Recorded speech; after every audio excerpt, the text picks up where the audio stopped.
Uh, Echo 27 Alpha, unknown time. Okay, so I put that part, I'm putting this part before the next 3 videos, which were recorded before this. Hello again, remember me, you saw me at the beginning. So, Echo 27 Alpha 1522. You know what I was just thinking? So yesterday we had this little sound bite of, it only works if it works. Wait a minute, no, you haven't watched the other 3 videos. This was continuous. Because I want those videos to be the last ones. Right. Okay? Sorry about the confusion. So we had this idea yesterday, not an idea, just some words. It only works if it works. We've been reading a lot about, with you, split brain patients, confabulation, cognitive dissonance, the left brain interpreter, right? And as we've been talking about these, what's been stressed in the discussion of the experiments from the authors and from me as well,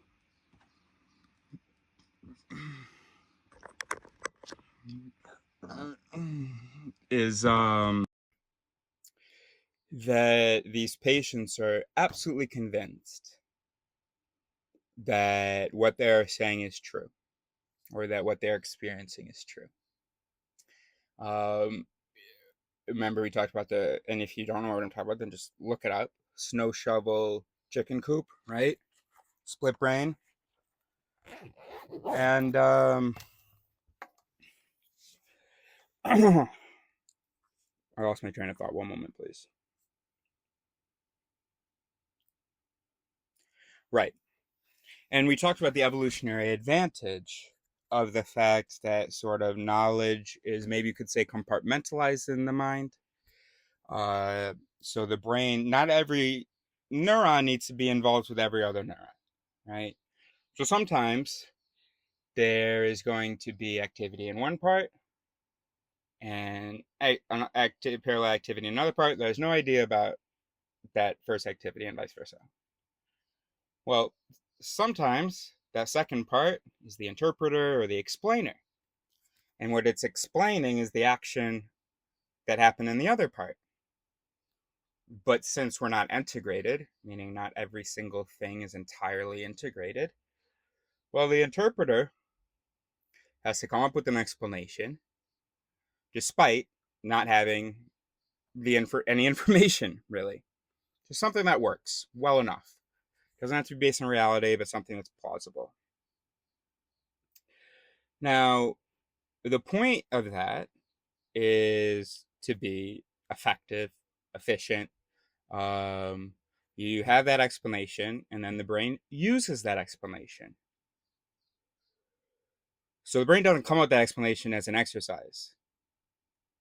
The brain comes up with that explanation to make sense of the world, to make sure all the representations sort of fit together. Never mind reality, but do I at least think I've got a coherent story here? Just has to sound coherent to me. That's what the brain does. But, and then if we were absolute fucking morons and hadn't watched any of my videos, hadn't learned anything about psychology, had absolutely no self-awareness, had never really observed other human beings, we would wonder, now how does consciousness play into this? So when your brain comes up with this narrative that it believes in completely, we as just fucking morons would be wondering this. So we would imagine that the brain presents it to us because we'd imagine that we're something else. And so then what do? And we'd assume, being real dumb chuckle fucks, we'd assume that we hear this suggestion, engage a bit with reality. Sometimes if we're maybe distracted or tired or upset, we can maybe be compelled by this intuitive narrative that the brain is screaming. But typically, basically, the idea is tell it to be quiet. And so I imagined, so now let's be back to us. So I was thinking about those stupid assholes, and I was imagining a system like that having evolved, a consciousness, where every decision, every perceptual manipulation that the brain does is a suggestion to this bullshit consciousness. And I thought that would be probably the worst evolution. I'm trying to put invention and evolution together.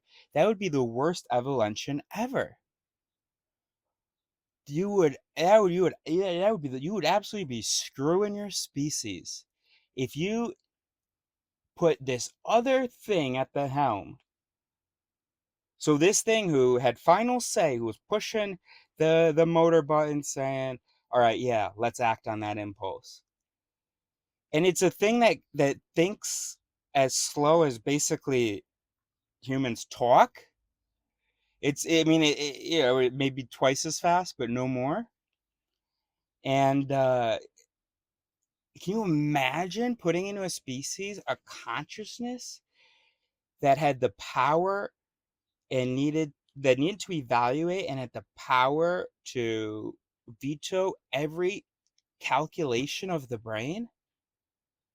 They would die. Millions of years of evolution to waste because this consciousness can go, huh, I'm not sure that there is a predator in that bush. And the rational thing to do, because it might be a gazelle and we can maybe eat it, the rational thing to do would be to check it out. Now, maybe only one of us would check it out. By this time, you're fucking surrounded by the mother suckers, by the predator. That would be the worst invention, and it just wouldn't last. It wouldn't last. If it were true what Babe Ruth and Barry Bonds believed, that they're watching the ball come and they're looking at a spot on the ball about the size of a silver dollar, a half dollar, a quarter, or whatever they said, and then you're consciously making a decision and swinging. That absolute myth that they really do believe in. If that were the case, well, we talked about that in the book that we were reading on being certain, is that one thing, just literally the light traveling and the chemical processing in the brain in order to present it to the mythical consciousness. If that were the case, I think one thing is, like, after he'd hit the ball, he'd be perceiving the ball as there over arriving at home plate.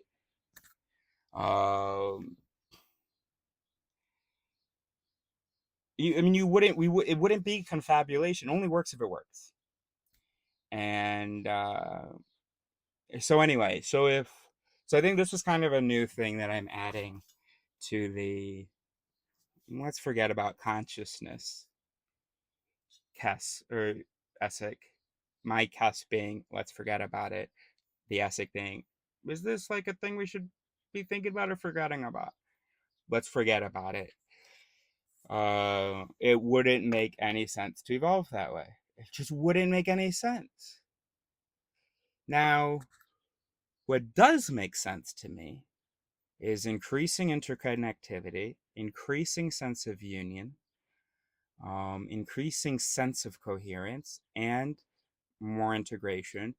But you can't have actual coherence. If every neuron is affected by every other neuron, or every network is affected by every other network, so every time this network fires, that like affects the firing of another network every single time. That would not be an efficient system. It's just fucking too loud. You can't do that, right or wrong. Pretty sure that's right. But connectivity is cool. Some connectivity, right? Some cross modality stuff, some cross network stuff, some union stuff. Now, we can't give enough physical biological union for like Mother Nature. She's like, you can't y'all want like a single stream of experience. You want a single present now, that these sounds, what you're seeing is happening now, and then the next thing happens, and blah blah blah. And when you notice something, it doesn't just suddenly like appear.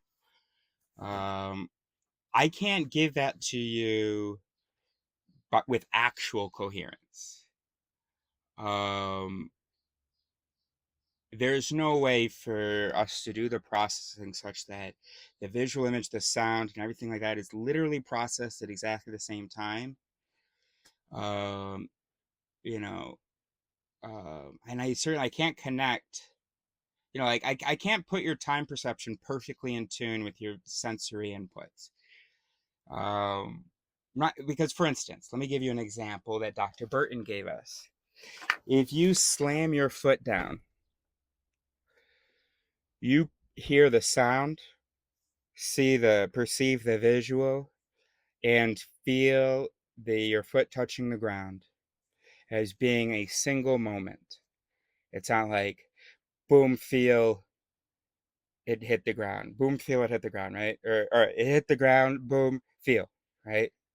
And that's in reality how it happens. Now, the difference between sound and light speeds are probably insignificant here regarding processing speeds, but what isn't insignificant is the sensory process. So the feeling of it making it here and the visual and sound input would not be sort of arriving and being experienced at the same time if there weren't like a backdating process. I think I lost my train of thought. I apologize. Yeah. Yeah, I think integration is the reason that consciousness, the way that we imagine it, as a complete unity, as a complete singularity, um, uh, is just because integration alone makes that impossible. I mean, the fact that integration would make a system less efficient, and I don't know that anybody would say that consciousness is slowing us down. So now, what consciousness really is, it's not the total union. It's just, it's just really a feeling. It's an illusion, and we talk about that in the videos. Um, some of it's manipulation by certain systems, so that other systems don't get like conflicting data or get like confused. Um, so, for instance, for this thing, for me talking about it right now, my language system and engaging with this event, my language system did not receive a difference in blah blah because obviously listen to the words coming out. Um, so there is a system that's receiving the sensory like touch input, and then receiving the sensory like eyes and sound input, and then this is not biologically accurate, but sort of sending them along at the same time. It kind of waited for the other one to come along. That's kind of the system, I guess. Something like that. I don't know. And the fact that we have words, that's really the fact that we have words that makes us think that all these things about consciousness. Anyway, we're not going to have a whole conversation about consciousness, but I was just thinking that's kind of an interesting way of looking at it. That would be a pretty wild and inefficient thing to evolve. Um, I mean, it's not only that it's like impossible because consciousness apparently has all these functions that we know how the brain does these things, makes decisions and so on about the neurons. Consciousness, I mean, it's ridiculous we're even having this conversation. Consciousness is then this magical thing that can make other decisions through networks and things we've never seen or whatever. It's just complete bullshit. Um, but so it's almost like what I'm saying is, it's almost like what I'm saying, and I don't know whether this is going to sound as absurd as I think that it is. But this whole point I'm making about consciousness is absurd because it's consciousness just stupid at the beginning. It's like people discussing God. It's like me saying, hey, but you know what doesn't make any sense? We've discovered a whole bunch of mechanics of how the world works. So it would be really crazy if we then got a God in the world, because then what would he have to do? And he'd probably just get involved in everything and just, but he, I know he's a omnipotent and omnipresent. But gosh, he'd just be all the time needing to, make sure things fall with gravity and plants grow and humans are born and the uncountable things that happen. But he must like think about it a little bit, right, when he's doing it, except there are all these automatic processes that already do it. So therefore, you know, counter argument to God. That's kind of how absurd it is. But also counter argument to God. Not really, it's absurd.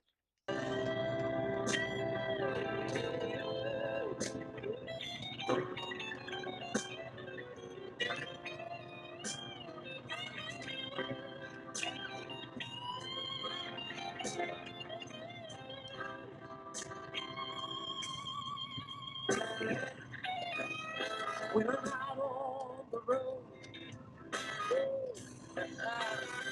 the miles keep flying by. Yeah. Echo 27 Alpha 1538.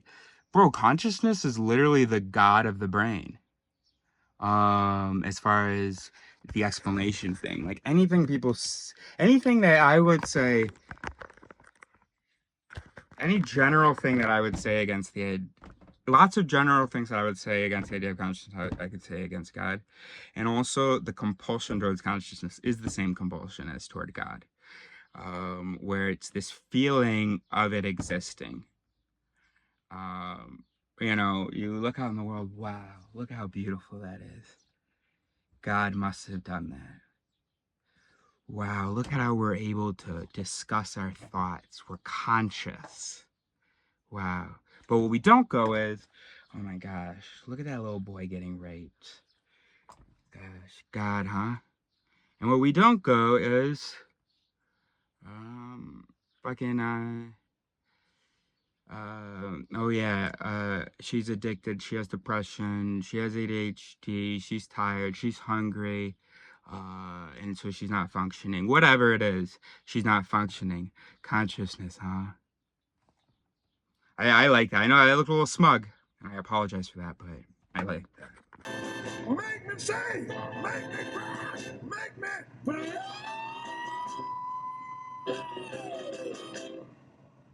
Baby, baby, baby. Yeah.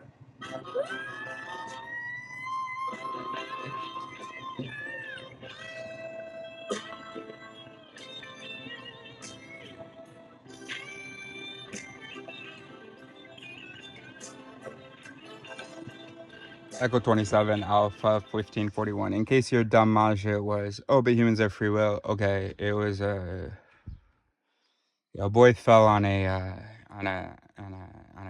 tree branch and it went up his asshole. Wow, look at God.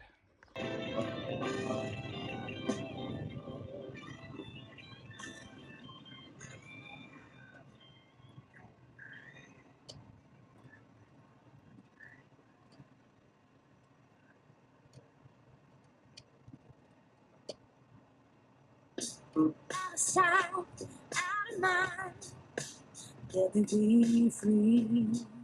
Yeah. Okay, so you're saying the tree branch has free will. Okay. I mean, the boy has free will until he went and jumped over. Okay. There's a tornado and it shoved a baby tree up a boy who was just crunched over at school. Or crunched over. He got caught outside, in fact. And he was trying to protect himself. But of course his butthole was exposed because in that position it is. And he took a tree. Wow. Look at God. Right? Out of mind. Ooh. No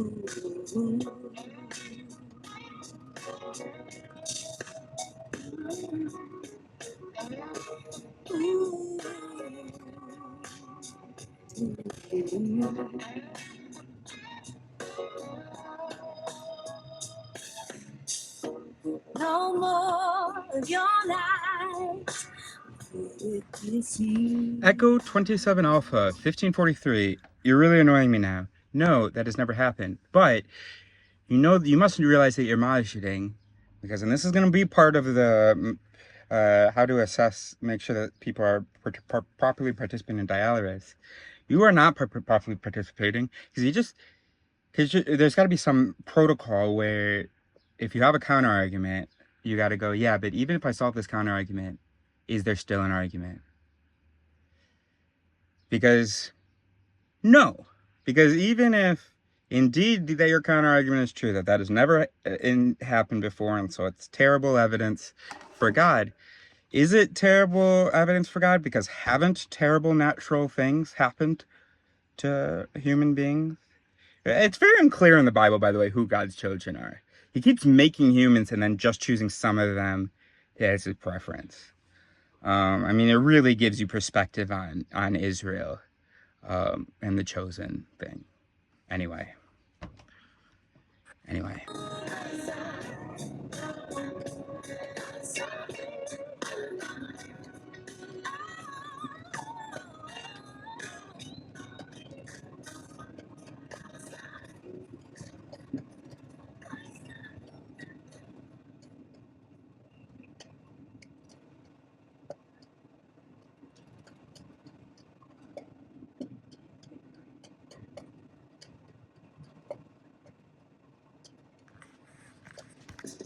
Echo 27 Alpha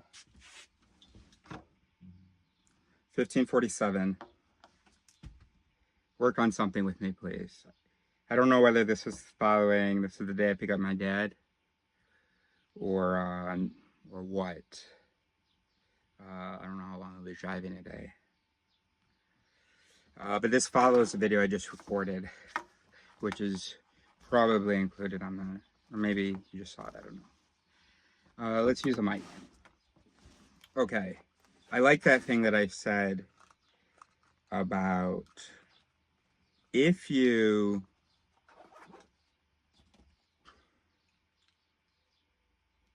someone, all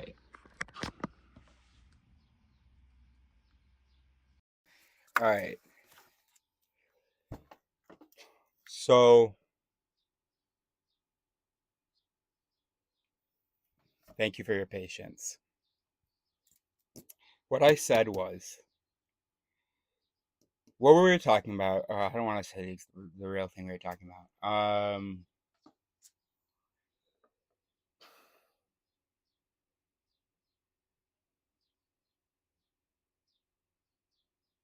I can't think of a good example. Okay, let me just change it slightly. No, gosh, oh, I'm really stuck right now. Give me a second.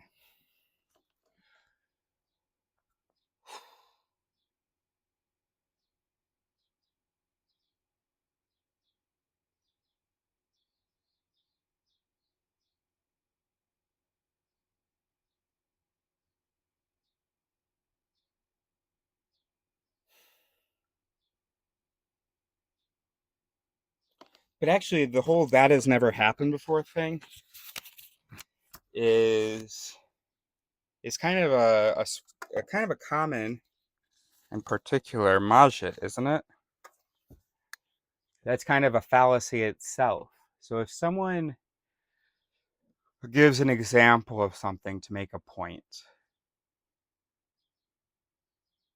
and then you say that particular instance has never happened,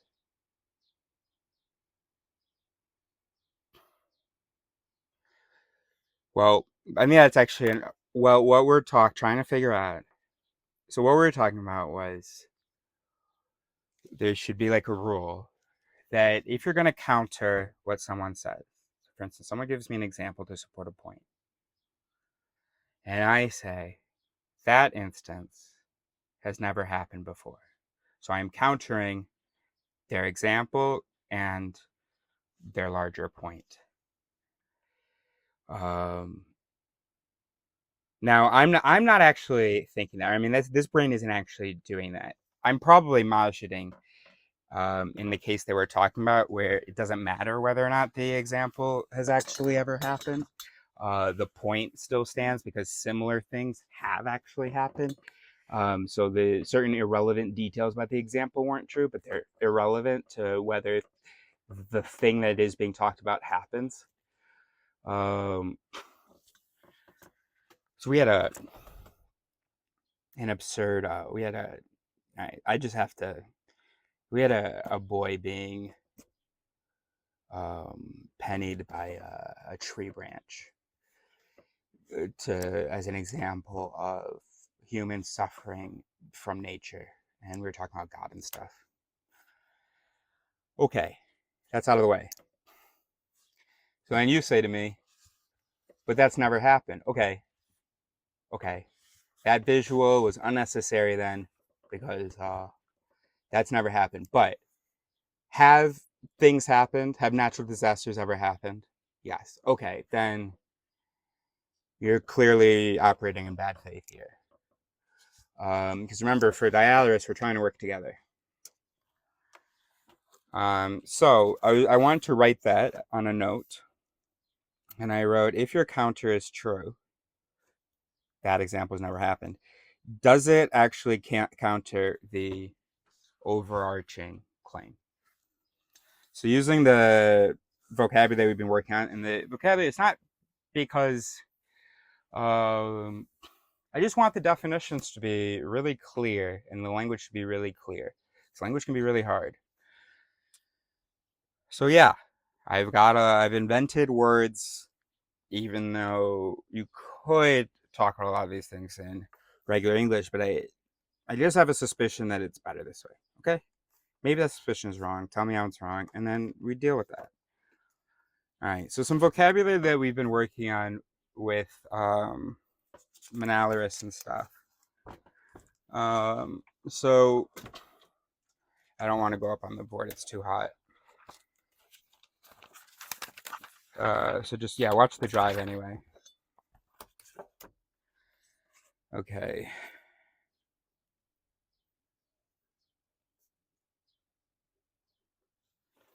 Okay, so we have the essay. That's the point being disagreed upon, or the point that, a better way to put it is, for dialysis, is coming into it, you disagree on it. The dialysis is a transition period. You may come out of it still disagreeing, but we're not going to say that the action is disagreeing during the dialysis. The action is trying to understand the disagreement, trying to compare the points, and trying to ideally come to an agreement, get closer to truth. And if two brains agree on something, maybe it's better. It's a better truth. So the esic is the debate point. A kes,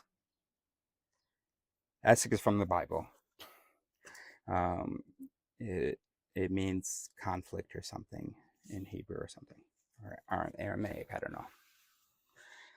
The kes, just an anagram of esic, sort of, except instead of keys, it's kes.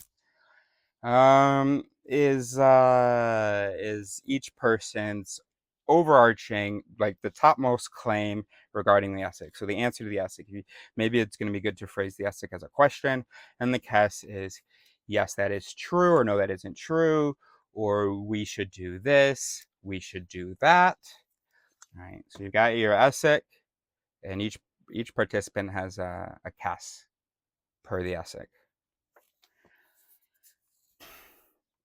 Now, the components of the kes is ideally in a real exchange of ideas, in a real attempt to find truth, would be supported by things. It is not naturally. We do not engage those mechanisms naturally. We believe they are engaging. We have the feeling of being right without actually thinking. Shut the fuck up. Just take my word for it.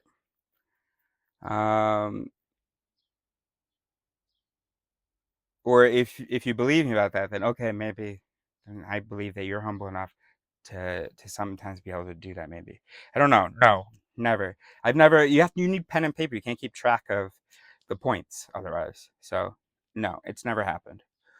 Okay, so the CAS is supported by sex.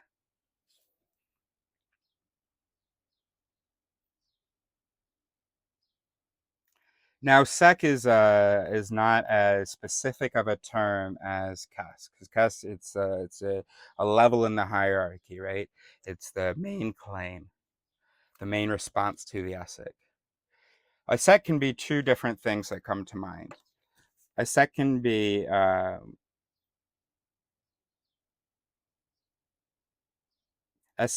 what we call a betav. Okay, a betav is, of course, a bet if blank tav then blank. Bet tav. Okay. So which is ideally how you would. I'm imagining a new way of argumentation. I mean, like logical argument, where you don't put uh you're not everything's conditional. Is what I'm saying. Oh right, but then even like a base fact. I just want to stick with that. Let's play with that. No, but it's not necessary. So one kind of sec, it's a full line, a full premise. Maybe, and it can be a betav, which is a conditional premise. That's tav. Okay, betav. Now it can also be a simple statement. We can say just a tav, right? You're not giving the condition for which this is true. You're not giving sort of what leads to this truth, or yeah, whatever. You're just saying X is true. Okay. So it's sort of, you can say this sort of, you're just saying, then X is true. No, no, no, if nothing, then X is true. Okay, so that's a tav. So those are the two types of a full line of a premise, right? So if you imagine an argument in logic, you've got the premises lined out like all cats are gay. Um, Premise one, all cats are gay. Premise two, Mark is a cat. Conclusion, Mark is gay. Okay, hold on. All cats are gay.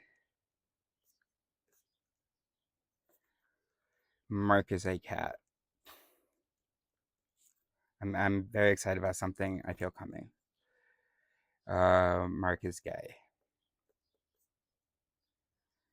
Okay, right? Oh, you can't really see this. It's probably too small. Okay, that's a traditional. I don't know what it's called, but a syllogism. That's a traditional. That's what I'm familiar with. What if we do this instead?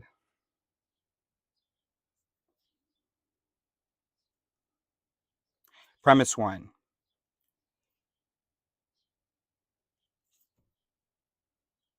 If observed, then all cats are gay. If it is observed to be true, then all cats are gay. So if so it's kind of a reflexive thing. Like if we've observed that all cats are gay, then all cats are gay.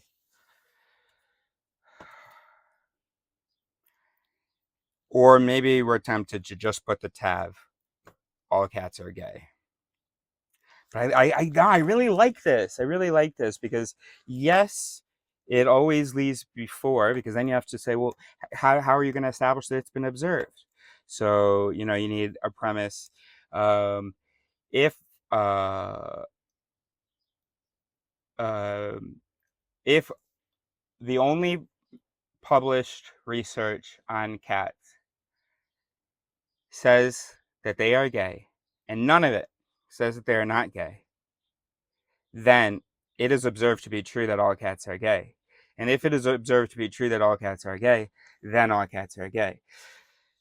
And then you can go back, you can say, wait, well, how do you know that all the authors? If I have looked at, blah, blah, blah. And so, and it kind of, we're never going to go, we can't go all the way back. It's kind of, it can be an infinite thing. I don't want to say an infinite regress because it's not like necessarily repetitive, and I'm not sure that it is infinite, but there's a whole bunch of stuff that it's a waste of time. Let some logician spend 5 years on that. So we have certain shortcuts then, okay? So one, if science says, then all cats are gay. That'll be our fact, our folksium, our faux axiom. 2, if science says, then Mark is a cat. Science defined science taxonomy defined a cat, and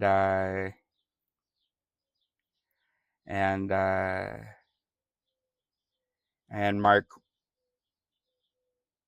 or then all right, if science says cats have X and only X qualities, then so be it. 3, if Mark has X and only X, and, well, premise 2, then Mark is gay.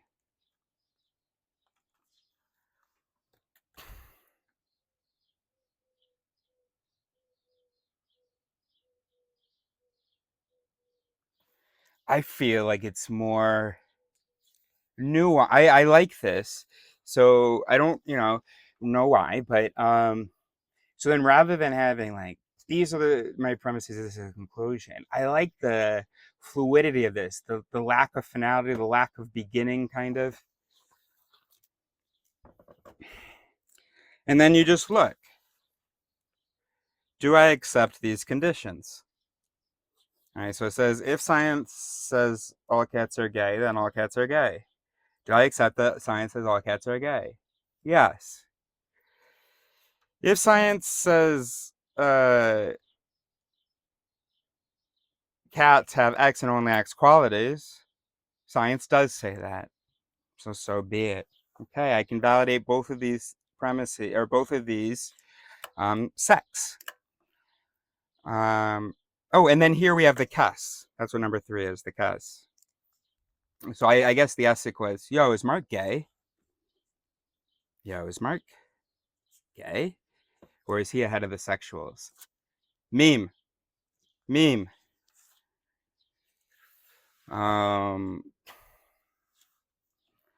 cuss is, yes, Mark is gay. And then what do we call the set? Oh, and then the sex are. The sex set? It's called the sex set for now. And then you can just underline the tav that is your cuss. Right? Never mind. We have in that, so it's not the whole bet tav, that's the cuss. So the last line that we have is, if Mark has X and only X qualities, and number 2, that science says that cats have X and only X qualities. And only cats have, so only, okay. Then Mark is gay. Mark is gay was our Cass. So there we've arrived at our tav. Fantastic.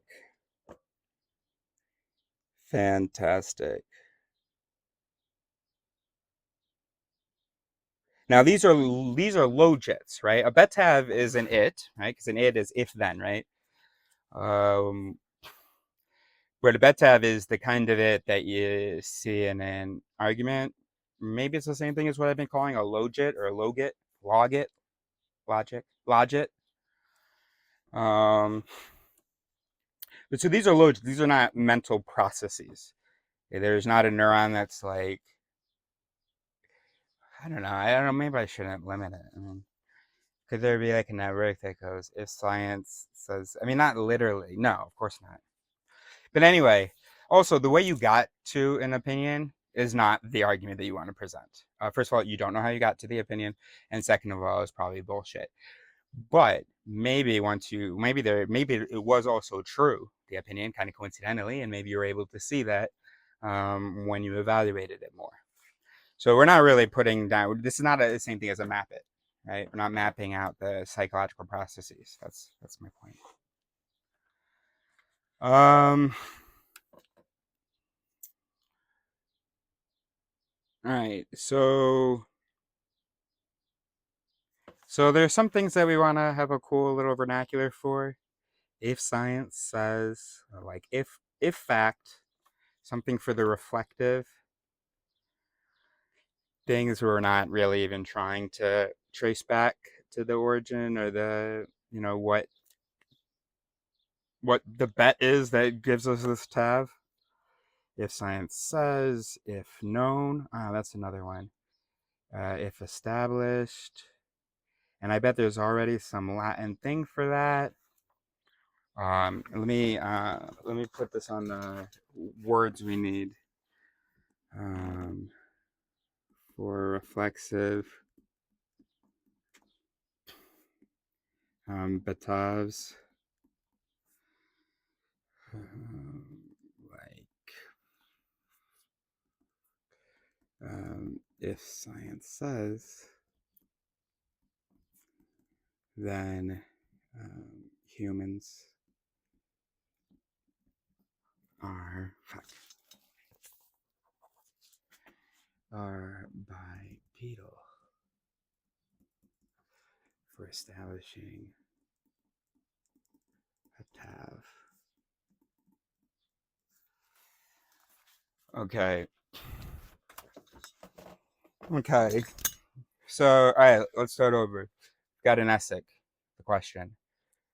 Hey, what's your cuss for this essay? Oh, my cuss is different.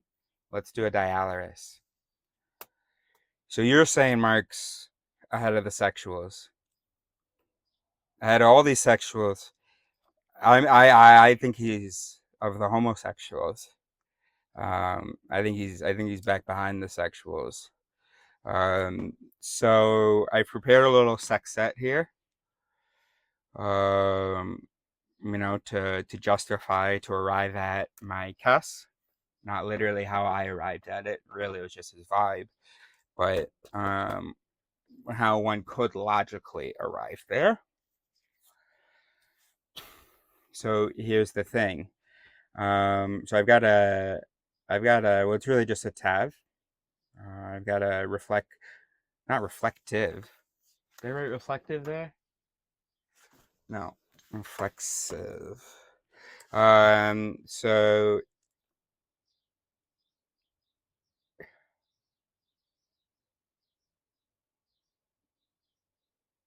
yeah, I'm gonna love whatever word it is.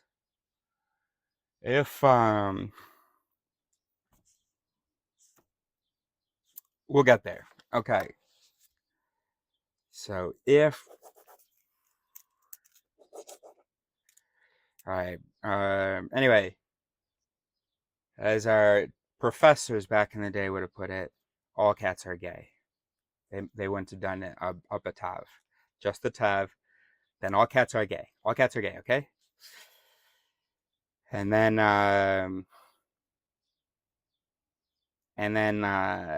also Mark is a cat. Because if Mark has all the qualities of a cat, then he is a cat. How are you with me so far? What do you think about because a sac can see, that's why I was saying not as clear about the hierarchy for right now. I mean, I talk as if this stuff is like in stone. I think that's just how I have to talk about it. But tomorrow I might be saying, oh no, but this word is actually. A sec can be a whole batav, or it can just be a part. It can just be a piece, a small piece. So, so science defines a cat. So if science says that cats are furry and purr and small, let's just say, and that's all cats, and all that's only cats. Okay. Um, then Mark is a cat, and then you say, hold on, I want to raise that. Raise, R-E-I-S. Well, see, here's the thing. Here's why we started the video, actually. In previous videos, I used raise. And raise, of course, being an acronym for reason, empiricism, imagination, and skepticism. Hold on, I want to raise that. That means I want to investigate that. I want to talk about, is that reasonable? Is that empirical? Is that imaginative enough? Or was that too close to something important? Maybe it was that humble enough or whatever. Mostly, was that the first two, reasonable and empirical. Now, we raise it. I'm like, all right, let's raise that. So science says that cats are small. Mark small.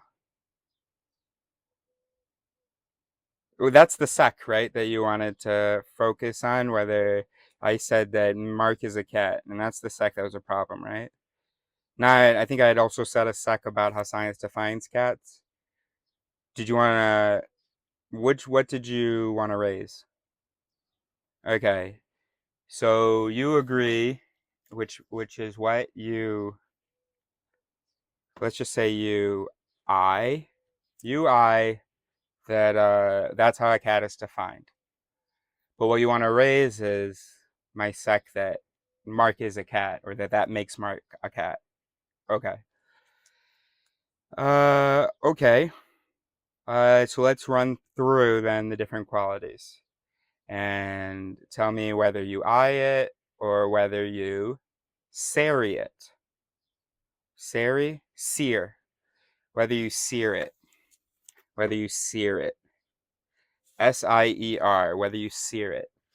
Okay, because you can't use sire because that already means something.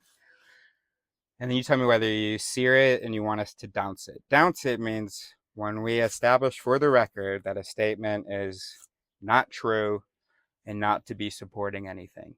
That is so important in conversation. And then it's easy for the brain to forget and say things that are based on that statement. And then we go, remember, we dounced that. Okay, so now that we've raised the sec of Mark is...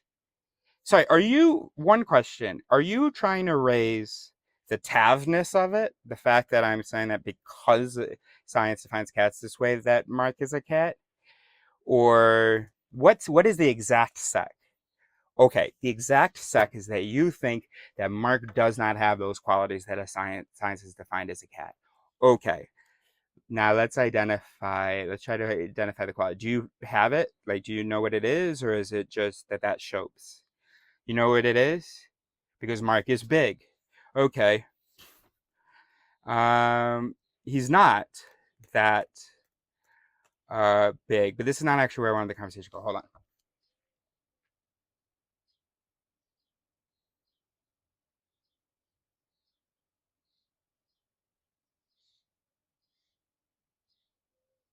Oh, you're saying that you're not just trying to raise it. You straight up seri it. You're proposing it for being dounced, this statement, this batav.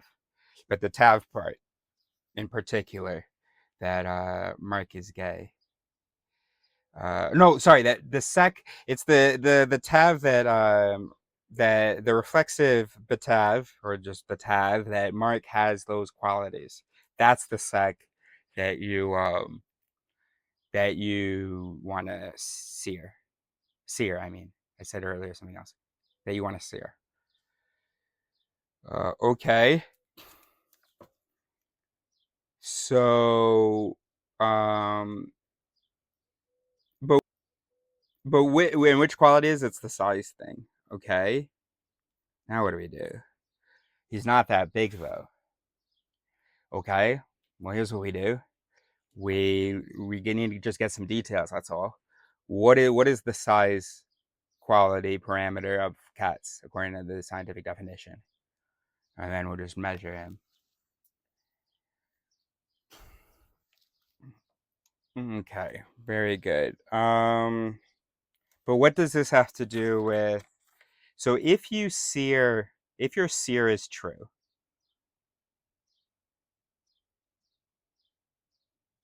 hello, do you see me? Hear me?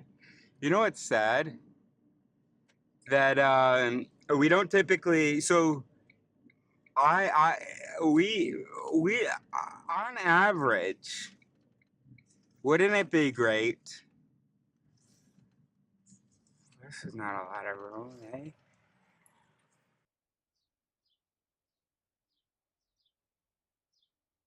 Okay, got it. In the scientific definition, there's one optional feature. They have to be small, they have to be furry, they have to be four-legged, they have to purr. And one optional feature is that they have to have. Right, sorry. What I want to say is that wouldn't it be great if the people in our lives, if evidence indicated that you had stolen something from them, so I don't know. So you have a friend, your friend, some money's gone missing. You're the only person that comes to mind that could have gone there. You have some money issues, and um, someone who you don't think went into your room, but someone tells your friend, or maybe they saw you from across the street. They saw you in his room, and he has all of that information, but he knows you. So he knows it's highly unlikely you stole, and that if you stole, well, you're not a different person. So there must be an explanation or something. And even though you can't imagine what that explanation could possibly, or even though your friend can't imagine what that explanation could possibly be, he knows you. And it's not because it's not one little thing, that isn't even completely proven that's going to make him reinterpret your entire friendship, relationship, and your personality and your, what you attempt to do and what he can count on you to do or not do in the future.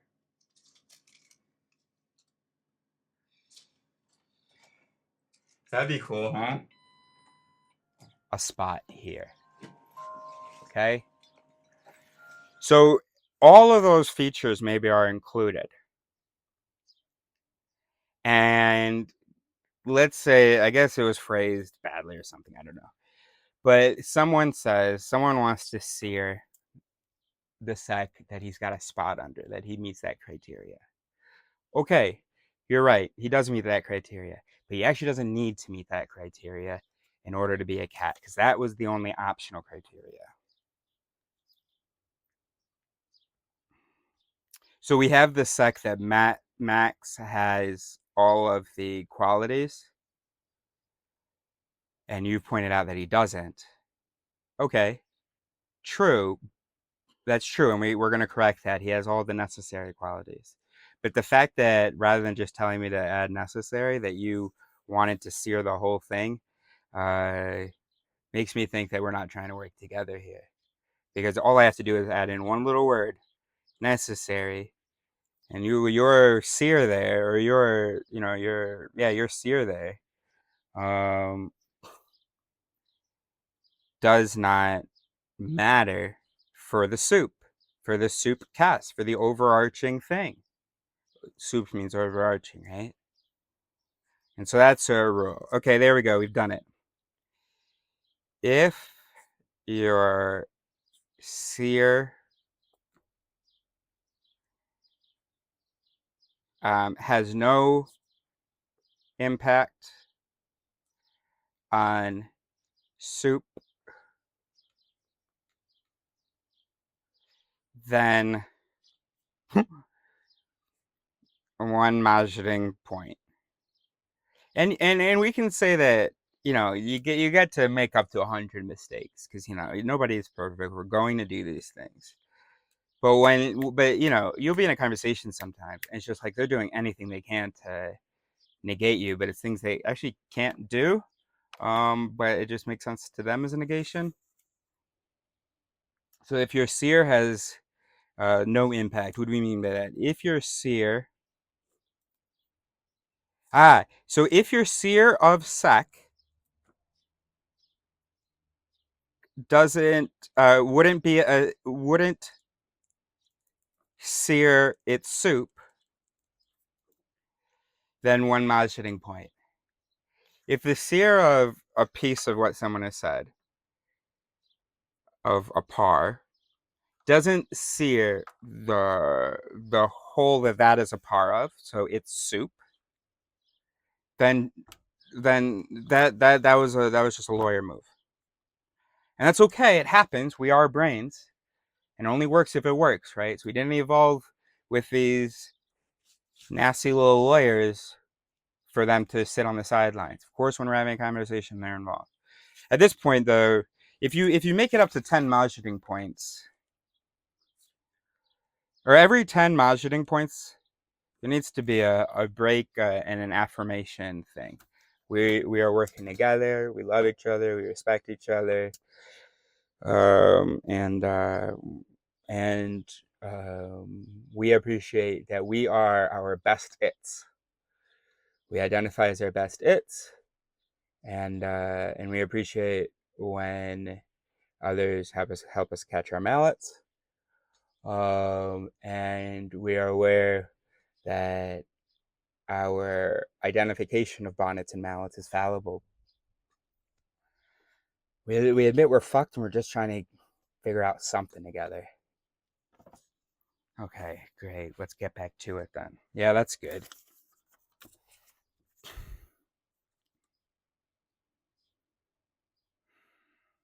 Yeah, that definitely already exists. But yeah, that's what's great about this language, is that it makes it easier. Yes, you have to learn the words, but then once you learn it,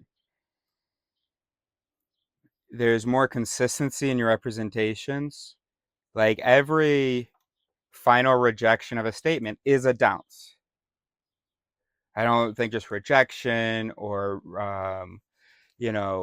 removal or proving wrong. There's not a whole bunch of terms to which these ideas are connected. It's downs. So when I think about any of those things, by giving them all the term downs, it's just a more efficient process, like we talked about with efficiency and connectivity. And then also just shortens things and just makes things easier, more clear. Look, I'm not going to defend a con line. If your seer of sec wouldn't sear its soup, then one measuring point.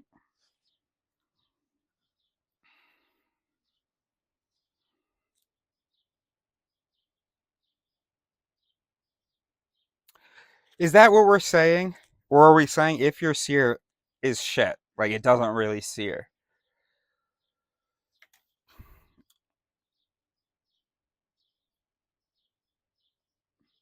I see. Because the sec is right. Because sometimes things are phrased. So okay, with the boy thing. So the sec was. So the betav was, if these things happen to little boys, then well, actually, what I was just saying is we don't marvel at God and talk about how necessarily there is a God when you look at the world, when the world is ugly. So and I guess I was saying that inconsistency means that it's kind of a foolish thing or something. I don't know. To simplify things, because it doesn't really matter what the tav is. Let's say the betav is, if these things happen to little boys, then there is no God. That's not the tav, but whatever. Okay. What matters to us is not the tav; it's the bet. if these things happen to little boys. Now, because language is hard and so on, I could easily say that while what I'm thinking is if horrible things in general happen. So then you sear that bet. You say, no, no, no, bro. I don't think that's ever happened in the history of the world. So then I go, okay. But if I swap that out then, so we can downce that. All right, I agree. Let's downce that bet. But we can't downce the betav. Can't, because if you think of something very similar to that, it has happened.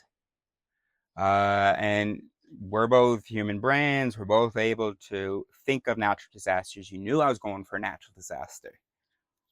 Yeah. So if your sear of sec, and the sec you were searing was that bet, if tree branches go up,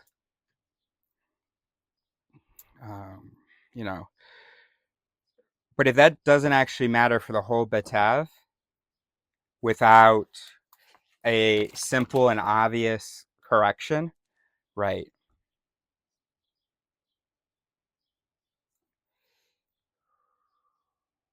So really all I'm saying, I guess, is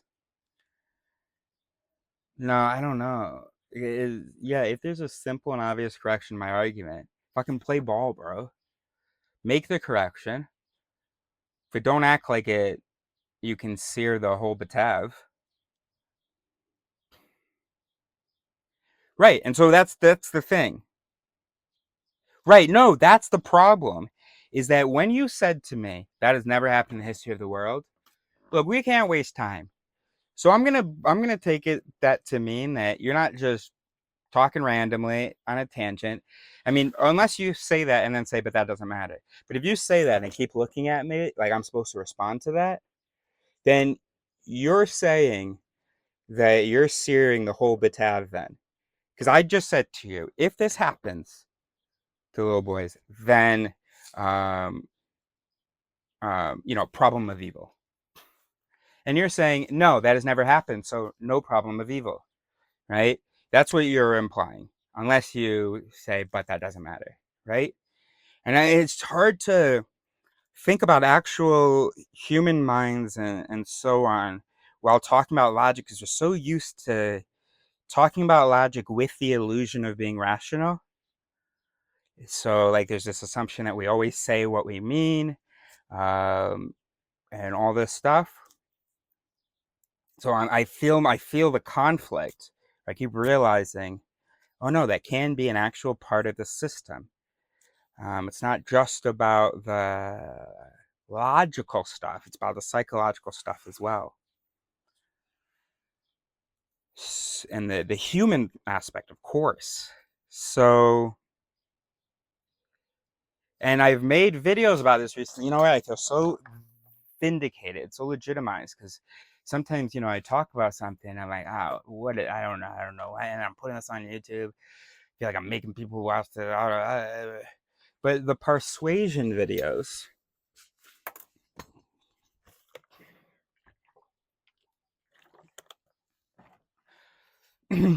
a bet is the par of a betav, right? It's the part of the if then. The if is the part of the if then, right? So a par is a part, right? Okay, so I talked about persuasion, where we persuade by giving the pars or the bets without giving the tabs. So in this case, your bet tab, if I filled it in, would be if that example is fictional, then the conclusion doesn't hold. So if the bet is false, then the tab is also false. But I'm filling that in. What you actually said was that bet is false, and then you looked at me. That's never happened in the history of the world, you said to me. And then you looked at me. And obviously what we're doing right now, we're trying to do a dialysis. So we've got an objective in mind to try to resolve something, right? So that's a move. You've made a move here. That's a sec there. And in fact, that sec sounds a lot to me like a sear of my whole betav. And logically speaking, Well, no, that doesn't really. I mean, yes, that works as in saying your argument doesn't work. Logically speaking, that works. My argument did not work because that doesn't happen. But words are hard. Thinking is hard. So let's now put words of something that does happen and that matches all the necessary criteria of that thing. So your sec there of that doesn't happen was a seer of my betav. And we can douse the bet part, but douncing that doesn't change anything. Whether or not that particular thing has happened in logic does matter. But it doesn't matter because when we think of that example, you and I are both thinking about sort of natural disasters, and we associate that with nature v humans, and we can very easily think of other examples that are nature v humans, right? I'm not rational, right? So I didn't come up with the perfect betav, right? But I am human and so are you, and so I know that this betav, if you had let it, could have, livered and sung over there in you. The fact that it didn't makes me think you're not trying to work together, so that's a margining point. So can we douse that sec there? Or no, we don't have to. Okay, let's nounce that sec. That's good. It's true that that's never happened. Okay. Thank you for the white apology. And now I'm just gonna change it to some other natural disaster. Now we're gonna carry on. You've got a margining point. Okay. Likewise, if we measure the cat, and let's say we measure the cat, and what'd you say? You said he's too big. We measure the cat. I measure him. Let me think. I measure him from nose to tail, to the tip of his tail, nose to the tip of his tail. And he is under the maximum estimation for the length of a cat. So I say this to you. If I've just measured 20 centimeters, and 20 centimeters is less than the 23 centimeters on the thing, on the website, on the CAS database, on the, what do we call it? It doesn't matter, we'll find it. Which is the database of knowledge. Or the SEC database, I guess it would be. So therefore, your seer, no good. He is not too big to be a cat. And then suppose you say to me, the length on the database is from nose to bum. You've just measured from nose to the end of the tail. Therefore, I'm searing again, bro. I would give you a margining point. I'd say, you fucking idiot. That goes into, that supports what I'm saying even more then. This is a super small cat then. I went all the way to the end of his tail and he still didn't get to the maximum. That was clearly your negate anything it. You heard something that was wrong, and that became a priority because because your overall priority is to negate. But the thing is, that negation doesn't fucking negate the overall thing. I'm sorry. It's just, anyway, that's 2 margining points. No, you're right. They don't carry over one conversation to the next. But they do, actually. They do. There's this rule about time that because it's easy to break things up into a bunch of different arguments. If you're margining, though, and each argument's super short, but there's some margining in it. No, it's also a 24-hour thing. So you're at 2 for the day and 1 for this essay. Doesn't mean that you're wrong. Let's do some affirmations. I got upset. Let's do some affirmations. That doesn't mean that you're wrong. Although, can we doubts the thing about your seer there, about the size thing? I mean, we agree that he's small. So we're going to doubts that. Doesn't mean that there aren't other things to raise. Doesn't mean that there aren't other things to doubts. And I love you. And that's what's most important, I think. Okay? Very good. Fantastic. Great. We're making progress, guys. I swear that it's useful. I swear it.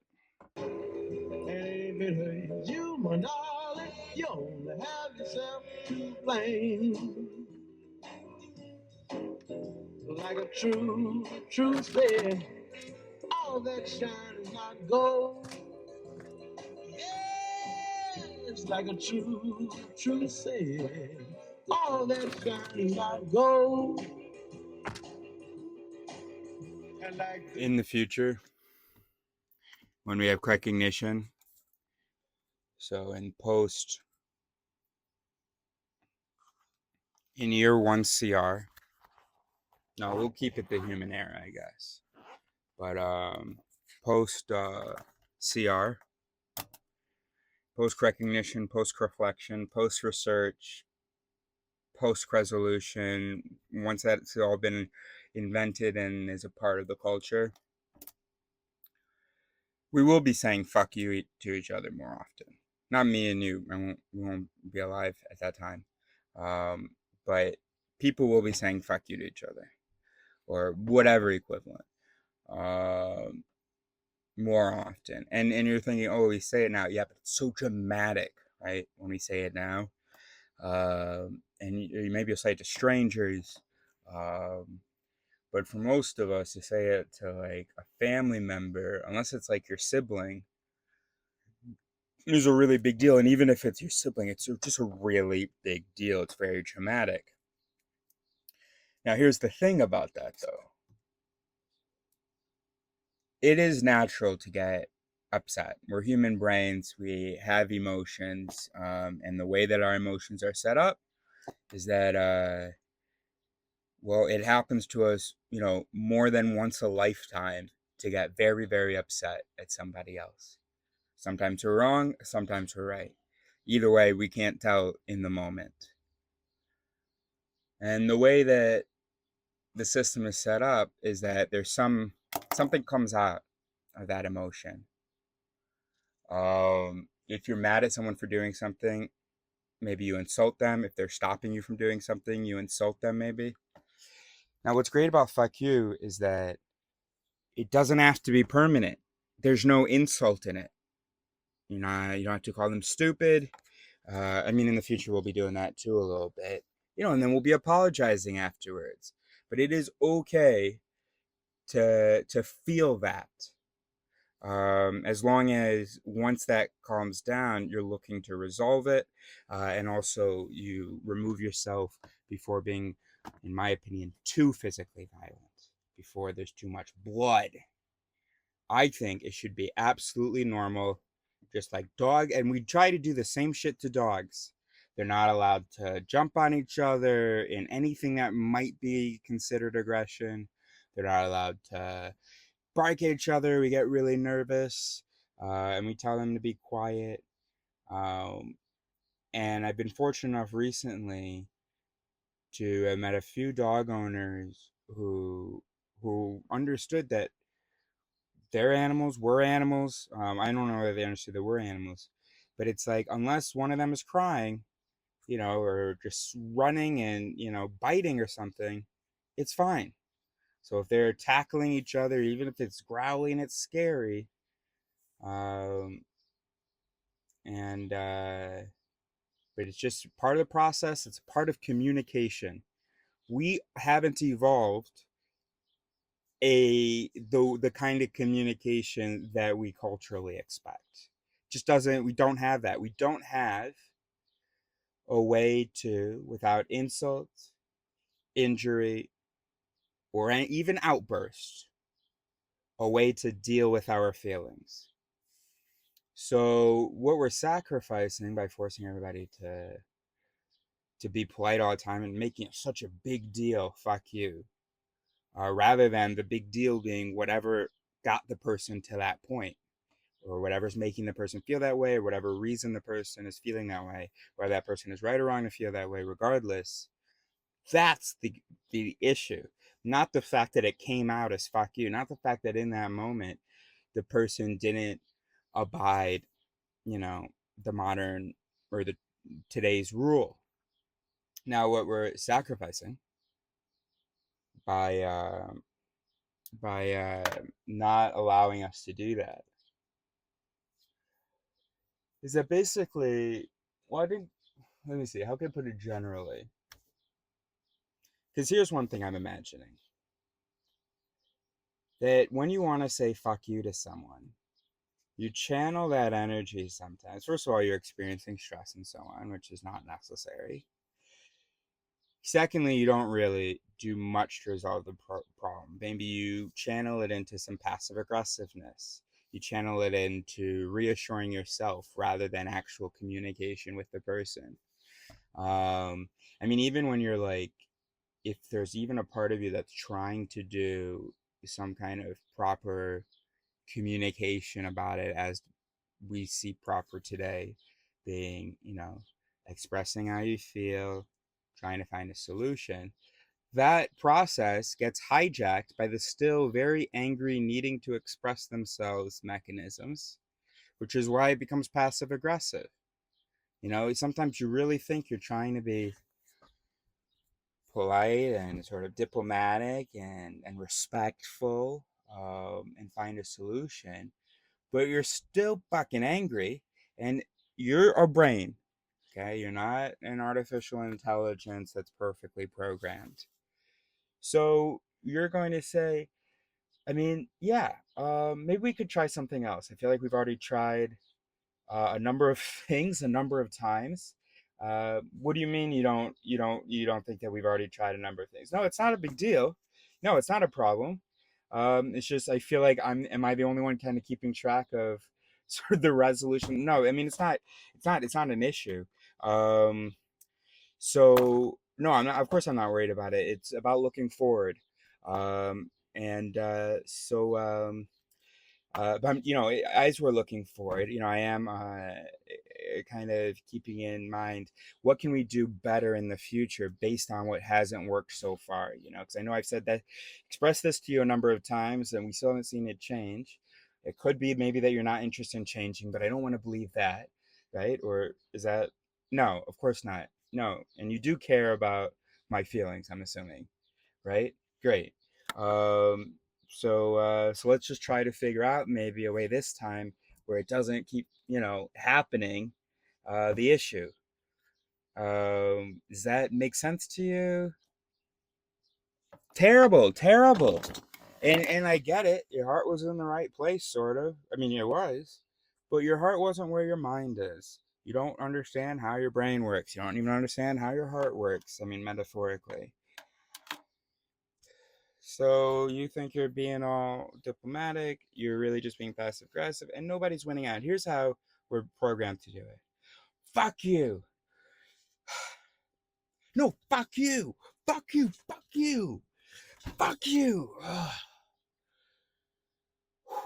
Okay. All right. All right. I've calmed down a bit. All right. Let's. All right. Let's talk. And we don't get more upset about the fuck yous. One of my favorite moments in my life was I had a friend who so there's three people in the kitchen. One of them, we're all roommates. One of them is my best friend, or was my best friend, and our roommate, and my best friend points out a mandarin or something. He says, "Whoa, that's such a fucking small orange. That's so weird. I've never seen an orange like that." And our roommate laughs at him and very briefly just chuckles and says, "That's a Mandarin." It's not an orange or a clementine or whatever. I don't really know. And I wouldn't have known the difference either, by the way. And he just kind of goes, oh. And there was an incongruence there that I found hilarious. The confidence with which he said that it was an orange and a unique kind of orange. The fact that it sort of, I knew nothing about fruit, but I thought that he knew a little bit more about fruit, especially with the confidence of him doing that. In fact, I think when he said so confidently that it was a thing, I was learning. I was like, okay, so that's an orange, and that's, I guess, a very small orange. Okay, noting that. And then my roommate is not an orange, and so my best friend goes, oh, and he had come in wanting to. I mean, we were all in the kitchen, but he had shown Wes like, fucking look at this, bro. He was all into it, and then just deflated when it wasn't actually an orange. When you learn that that's not the name we give that, and it's actually the sizes tout à fait normal. And so I laughed, and sometimes I have a laughing fit, and I don't know whether I had one there, but I did keep laughing, so I just kept replaying it in my mind that moment. And he says it's not that funny. And then I said, I don't know, I'm finding it hilarious. This orange is so small. Oh, like that, right? And he goes, man, shut the fuck up. Why are you always laughing all the time? It's not that funny, man. Shut the fuck up. And I was like, why are you always being a little bitch all the time? Let me laugh. Shut the fuck up. And I think at some point he throws whatever dish towel he had. He just tosses it at me, right?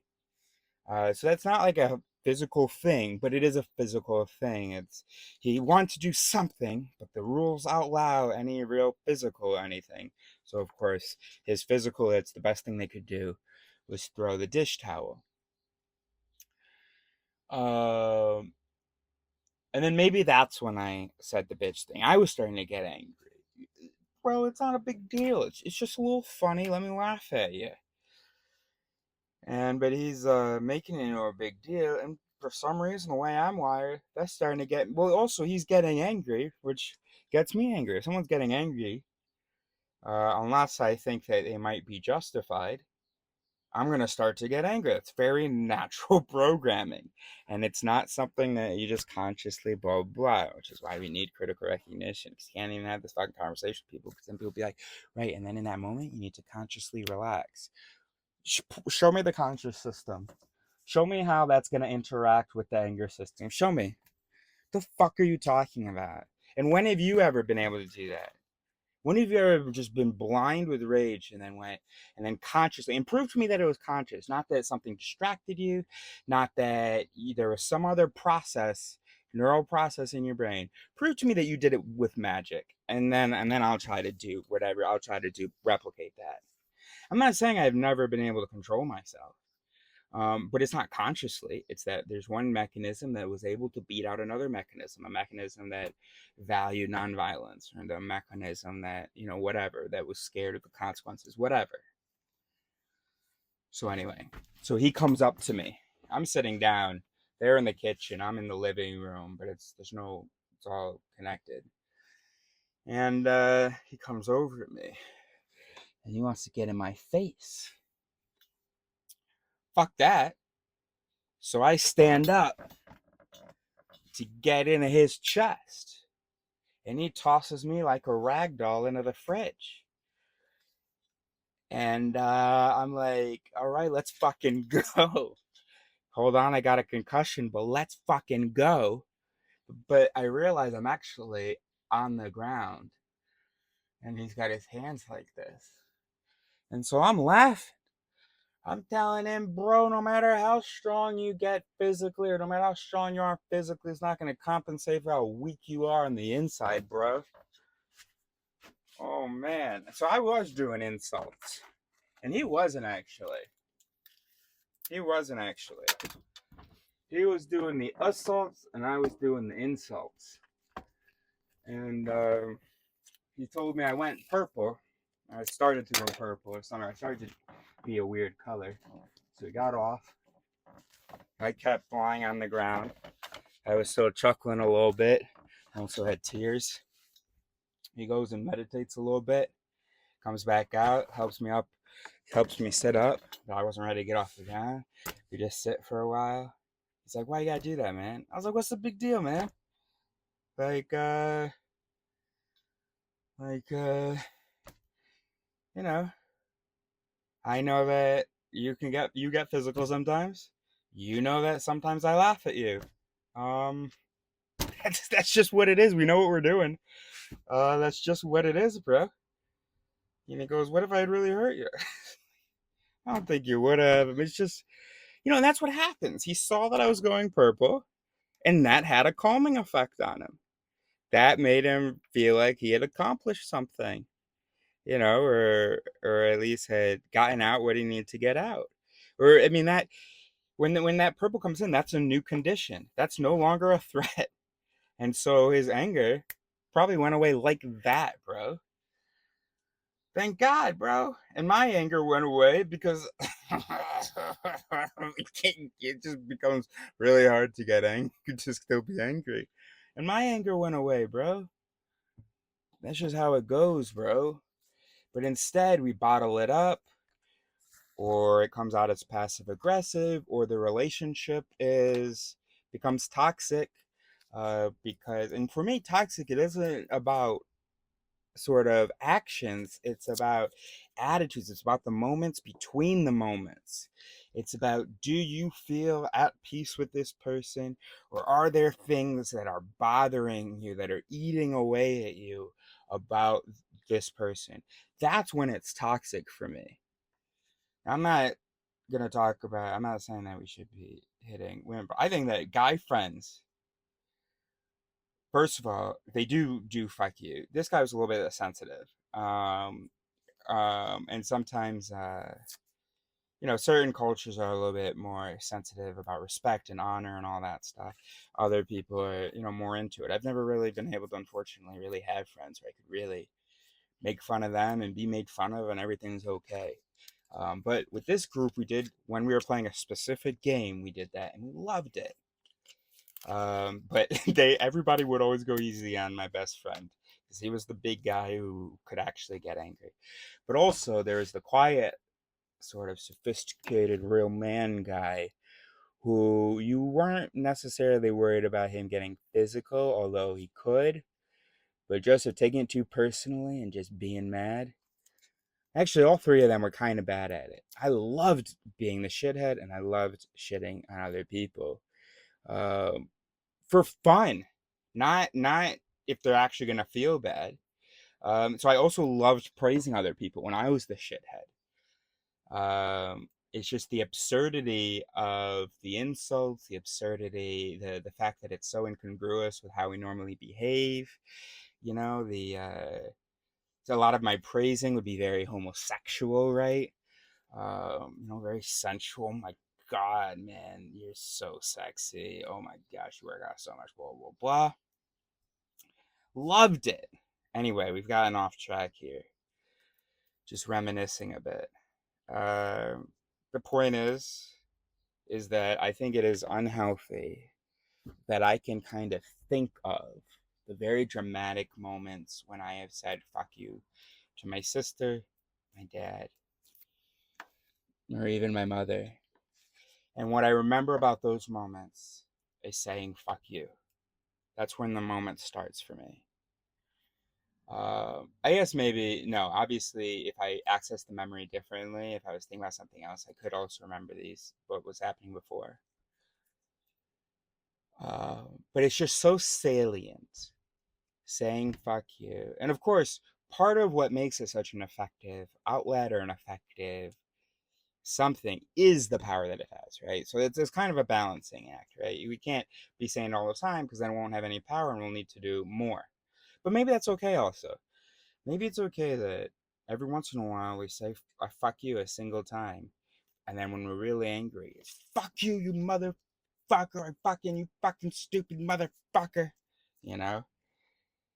And then you apologize after. Um, and hopefully you're able to identify what made you feel that way. And if it's something that the other person can take responsibility for, then maybe they will take responsibility for that. And look at that. Everybody takes responsibility. I'm sorry that I made you feel like shit and that I just could not find, I just, no other words came out. But you know, I'm a human being. So I said, fuck you. Just sound waves. I know it hurt. Obviously, it came because I was hurting as well. Anyway, the big deal isn't the fuck you, bro. Jesus Christ. And it's only because it's so easy to pay attention to that that it's so salient. And it's so easy to be upset about that because it's such a salient violation of the rule. Now, a much more subtle violation of the rule, for instance, is if my dad says, or a much more subtle sort of violation of relationship rules or whatever, is if my dad, like a dagger, stabs me saying, "Do you ever consider the possibility that you might be wrong?" That's a lot more hurtful than a fuck you, and that fucking sticks with you. What do you don't know me at all? It's sort of my whole life story that it's really hard for me to think that I might be right about something, which means I'm compulsively researching these things.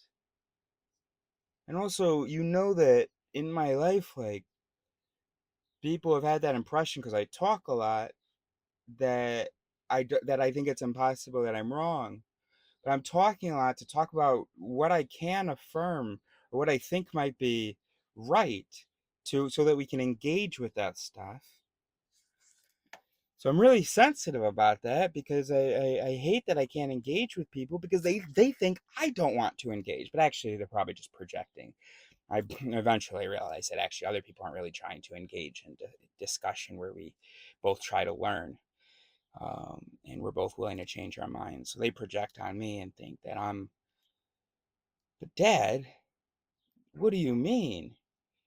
I wouldn't even have the pride that I do in the ideas that I have if it wasn't for the fact that I knew I had arrived at these because of how many times I realized that I was wrong about something.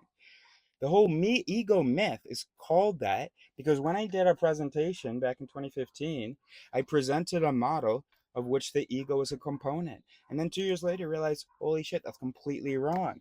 In fact, the whole thing that I'm studying is about how we're wrong, about errors in cognition, biases, fallacies, stuff like that.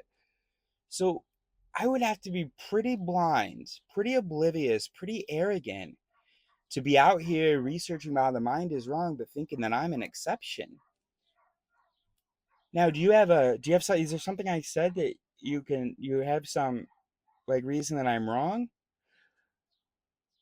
Well, you know what? You wouldn't consider it anyway, because you say that you've been studying the brain for 20 years, and so you know everything. No, I'm not saying I know everything. I'm saying I know lots of things, and I don't think you're giving me enough credit and giving me a chance to explain these things. I'm not saying just that nothing else is of value besides my thoughts. I'm just saying, let me catch you up on some of the research. And as you can see, those really hurt. And just recently, when he asked me, now, are your my thoughts based on research?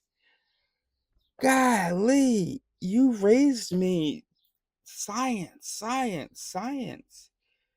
And you like picture me out here just like whatever idea feels right and that I think I'm able to justify, I preach? What do you think I'm doing with all those books? Remember you said that I'm arrogant because I keep talking about all those books I've read? Sounds like you need a reminder now, though, about all those books I've read, because you're asking me, is it based on research? What do you mean, is it based on research? Why wouldn't you assume that about me? Like, that is antithetical to who I am. And maybe it's hard to understand, because, you know, not everybody is raised to be so scientific. Um, but it's like saying to someone, it's like if your parent said to someone, "Now, do you care about other people?" It's as fundamental as that.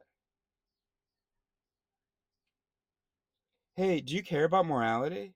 Do you care about science, and are you doing your absolute best to follow the principles of science that I taught you? Is the same to me as, hey, are you being a good person? Like, do you have any interest in being a good person?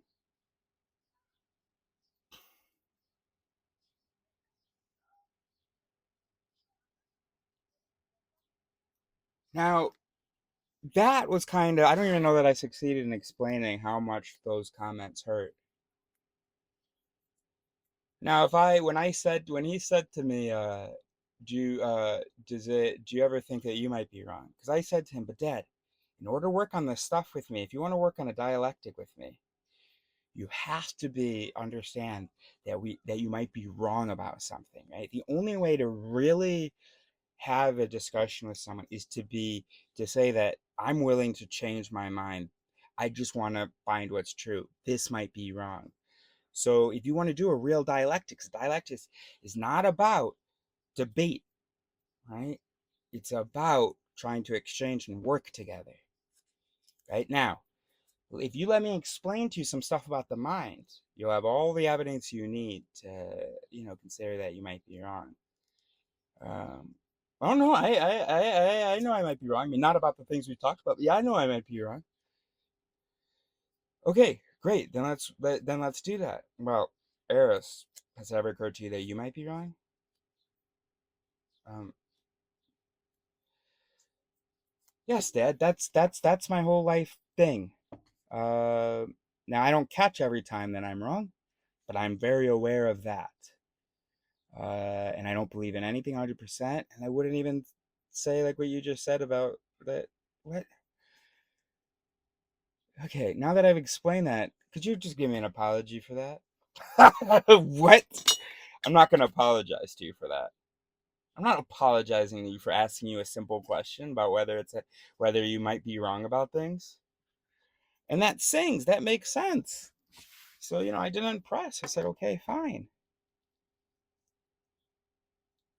Now, what if I had said, whoa, fuck you? Do I ever consider that I might be fallible while reading about the fallibility of the mind all day and talking about it all day? And also, haven't I proven it with like I mean, have a conversation with me. I'm adjusting. Fuck you. Would you just fucking say to me? Would you just say to me, pay the bill? Would you just fucking say to me? Text me before you get back to the vehicle. You insolent piece of shit. You just said fuck you to your father. Apologize. You want me to apologize? Apologize for that.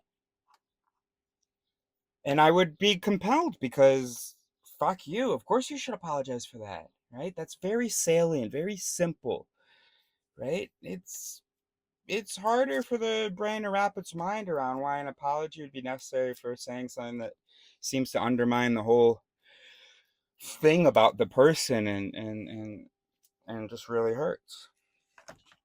So that's my point. And I think that's important that we allow ourselves to get so upset about fuck you, um, because we sort of reduced our moral culture to politeness. Um, and it's not a big deal. A lot of the more subtle, hurtful things we say, the ones that it isn't like you can just repeat what they said to someone and the full impact is immediately obvious, or the fact that it's a violation is immediately obvious. I can tell you a story. Oh, my dad said fuck you to me, and you're like, whoa, you're not supposed to do that. I say to you, hey, my dad asked me if I ever consider that I'm wrong. And you go, oh, are you so sure of yourself that it upsets you that anyone even wonders whether you consider yourself wrong? Yikes, right? It can be interpreted in all kinds of different ways. But I think it's fair to be hurt by that when it's your whole fucking thing, right? This, right? Well, according to uh, when I got this, and then went back and then went and looked at my language at that time. Oh well, still the at symbol, which, but so this right now it's a swirl. The at symbol is a cognitive error, right? So the way it's translated as soon as I got it was this is can be wrong, have error, no, like KNOW, no error, have error. You can also interpret this symbol based on my language, because my language doesn't have exactly the symbol. You can also interpret it, this whirly type thing, as possible, though, which I only realized last week. So I can possible, I have possible or possibility, I know possible. But yeah, that's my whole fucking thing, bro. And every time I hear a comment like that, there's a whole department in my head that's going, fuck, are we delusional? Have we been thinking we've been being like open minded and all this stuff, but we're completely full of shit? So it sets me back, it doesn't set me back months, but it preoccupies my mind for months. Months. The little comments like that. Because it's that important for me to make sure that I have the intellectual humility that I would like to see in other people. Or that, it's not all or nothing. I don't have full intellectual humility. It's not possible to catch everything. Or to, actually, maybe you could say I do have full intellectual humility. Literally everything I say. Okay, maybe that's wrong.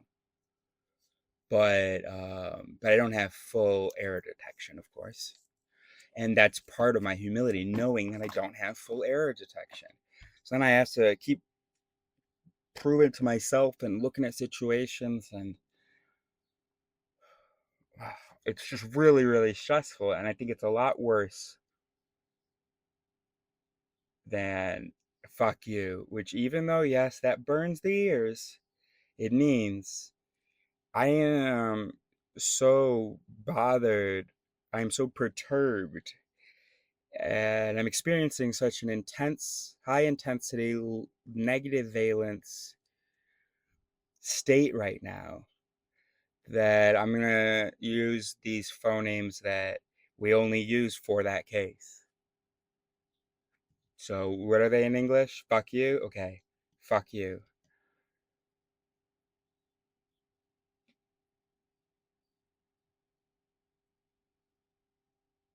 The only response to fuck you should be, oh, damn. Wait, you're feeling a super high intensity, very negative valence emotion right now? And your system is attributing it to me? Okay. Now, how much do you yep that attribution? I don't know. I mean, it could be the fucking day I'm having, and that just sent me over the edge. I don't know. I know there's some things I can like articulate right now that really bothered me. I'll say I'm 50% yepping that. Okay, well, yeah, let's talk about that. So, what are those reasons? What's going on? All right, thanks, man. All right, I think it's irresponsible. What you fucking did. I just, fuck you. Yeah, okay. I don't think it's irresponsible. Fuck you for saying it's irresponsible, especially. All right, hold on. Let's organize ourselves a bit. Let's go with your fuck you first, but then I want to go to my fuck you, okay? All right. So you're saying that it's irresponsible. Let me at least try to understand that. I don't agree that it's irresponsible yet, but let me just try to understand what's going on here. And I am sure I can take responsibility for something in there. And then fuck you for saying it's irresponsible. I want to talk about that afterwards. Because really, fuck you. All right, all right. Now, fuck you for making it about that. All right, hold on. Yeah, you're right. No, no, okay, let's chill. Okay. I promise you, we will, yes, fuck me, we'll get to that. But right now, fuck you. All right, now, here's the issue that just happened, and I've heard your fuck you, so we'll get to that. That's my recommendation, anyway. Oh, I long to soar on the wings of an eagle, but I look down, I'm afraid. Somebody, recording started. I really need somebody, somebody, somebody. Feeling older than my years, but it's so when you've been staying home, bodies flaking. You know what else I think? I think we need to practice as children and as adults, especially in our 20s and 30s. You know, once their brain is fully developed, practice expressing our anger. In fact, I don't think that we should bloody be holding anyone over 30, anyone under 30, to a certain decorum, especially when they're upset. Now, we should maybe encourage a certain, is decorum the right word? Why am I... And, but you have to learn and practice that. But what we tend to do is just learn to shut our mouths, to go away, or to be passive aggressive or whatever during that when we get upset. Let kids yell when they're upset. That's what I think. This is based on nothing. This is not based on research. And that's like the thing that bothers me. It's like, if it weren't based on research, I would tell you it's not based on research. Unless it seemed obvious to me. But then in which case it's like something I'm trying to like brainstorm and I'm considering. And like sort of the basis is based on research, but the speculation here, hasn't been confirmed. That's what speculating is. But Dad doesn't like to speculate. He says he doesn't like to speculate. He says, for him, you go look at the answers, or that's it. Except he does like to speculate, because that's what he's doing with quantum. But, the human mind is not consistent. But, anyway. So, as you can see, that is on my mind, because I need to catch myself if any time I'm alleging, I'm claiming something, and somehow it's not based on research. I can't imagine. Like, have you ever had a fucking conversation with me? Every time I do my spiel, talk about all these experiments, the Ellen Langer experiment, the Yale the Candidates experiment, Ramachandran's research with phantom limbs, split brain patients, Capgras cotards. Anyway, no, the proof is there. Okay, that's fine. Move on. Okay. But yeah, I think that, I don't know. And this is not based on research. This is not really something that I really can even say that I think. Just, I heard in my mind this thought, which is that, first of all, teenagers should be able to basically speak to each other however they want, but the examples that they say around them maybe can be, good, and that's important, so they have those examples as they're developing, examples of people resolving things well. But we're not going to ask somebody without a prefrontal cortex to do that. But they're seeing it. They're seeing it. They're seeing the negative things that happen when they fly off the handle, maybe. But also, we're more tolerant of flying off the handle because we have figured out that we're not angels. We're just the smartest beast around, that's all.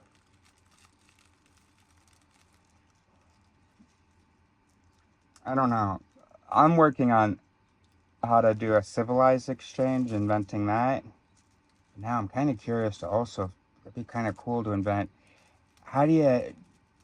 what kind of balance would there be? I have to look at a lot of emotion research, which I haven't looked at. Read a lot of Damasio. Yes, my thoughts, my ideas, the things that I propose as important are based on research. So I'd have to read a lot of Damasio and stuff. And And that would be a pretty cool thing to invent. Sort of like the rules of pathic engagement. And there would be certain techniques to just mitigate the emotion. Like, maybe you can say whatever you want, but there are rules about eye contact. Sometimes you have to turn away from the person. Where are you?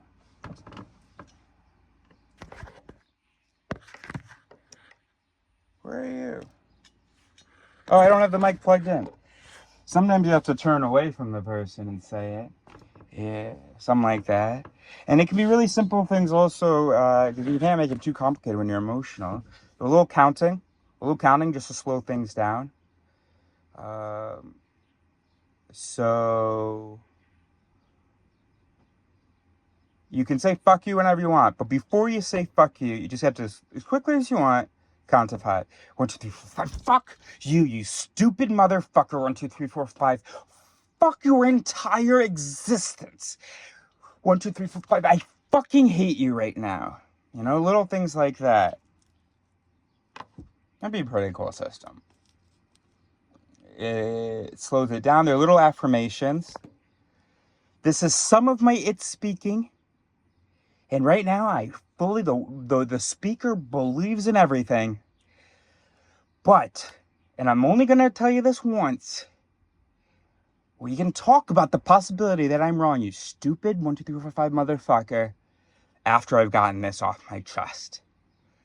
And I will also give you 1, 2, 3, 4, 5, but fuck you, fuck you, fuck you, fuck you, fuck you, fuck you, fuck you. I could strangle you. An apology is on the table. Not that you fucking deserve it. Fuck 1, 2, 3, 4, 5. Fuck you, fuck you. 1, 2, 3, 4, 5. 1, 2, 3, 4, 5. 1, 2, 3, 4, 5. Fuck you, fuck you. You know? We have to be realistic. You know, it's okay that we have the systems that we had. We haven't really achieved proper metacognition yet, right? Metacognition just started, but just the concept exists and is sort of floating around. But since we don't understand cognition, we're just asking questions that are sort of metacognitive, but we don't really do metacognition. We just maybe wonder about our cognition, and usually to no avail because it's not based on research. You're not fucking based on research. Why do you keep talking to me about contras, about you can consciously decide X, Y, and Z, and I keep trying to show you all this shit, and anyway, no. All right, no. He's coming tonight. We do not need to defend ourselves.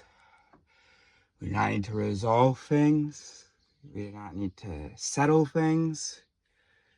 He is my father, and I love him. And I enjoy many interactions with him.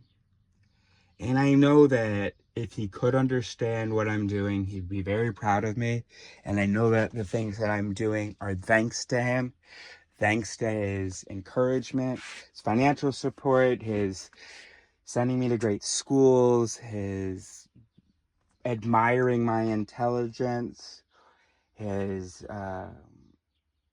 he generally does, in a lot of ways, admire me. And I know that he wishes he could give me the sort of intellectual company that I would like.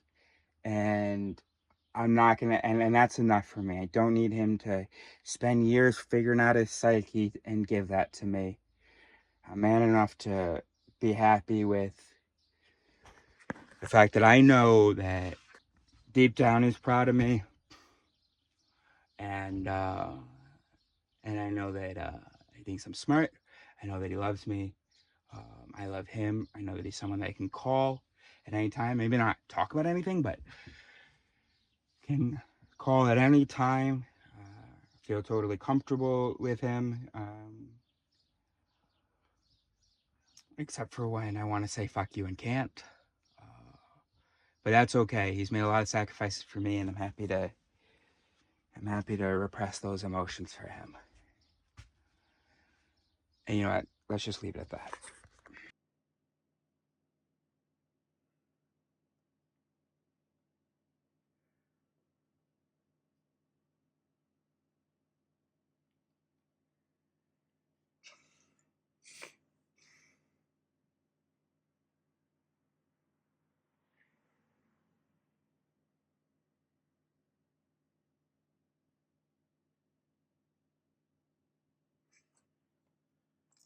Oh wait, shit, not to ruin that last moment, but I guess he's probably getting in the car now and stuff.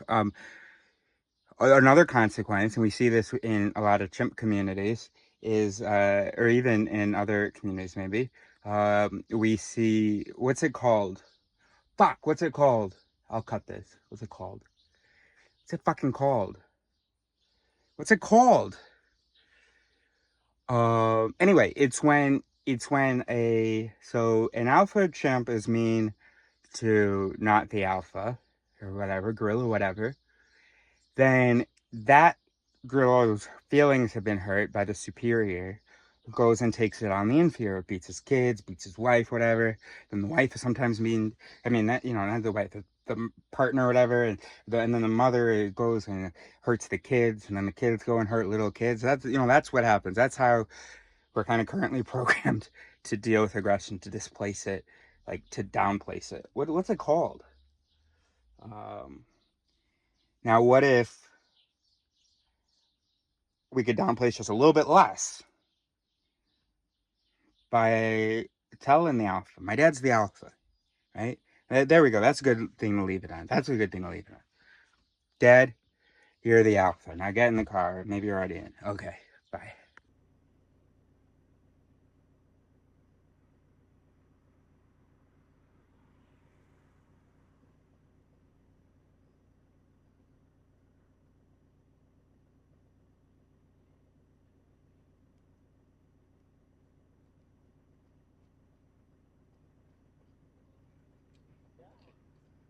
You guys just come from Madrid? Yeah. Was there an old white guy with you guys coming here? Thanks for the help.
Who's that, Nia? Who's that? Who's that, Nia?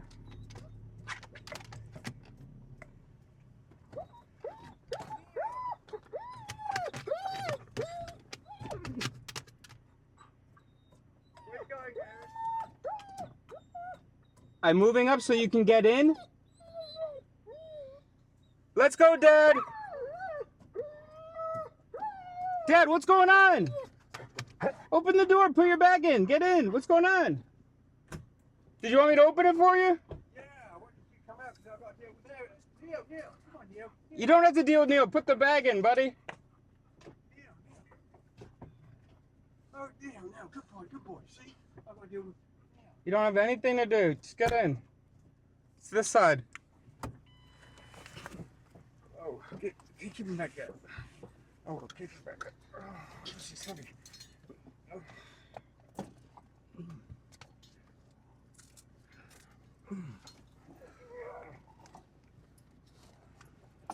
Hi, Neil. Neil. Good boy, Neil. Good boy. All right, how's your fight, buddy? Tired. Exhausted. Yeah? Today's late. Yeah, it does, doesn't it? How did you do that? Hey, so if we go to Costco right now, They're closed. No, at 10:30 they close the gas place, the gas stop. Okay. Do you want to? Yeah, sure. Okay. Oh. Okay, you got that. Sorted.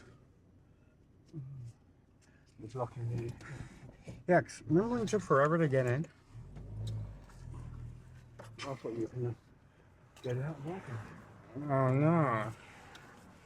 I was blocking the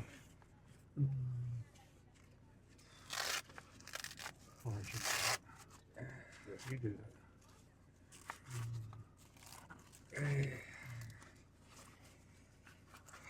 All right. Welcome, Father. Welcome. Thank you, son. You set? You all ready? Yeah, let's go. Feeling good? Yeah, Do you want? Oh, do you want to go get a No, water? I'm fine. No, just I've had some water. No, Yeah? come, let's go. Okay. Well, I'm not ready yet. Casco Wholesale Sevilla.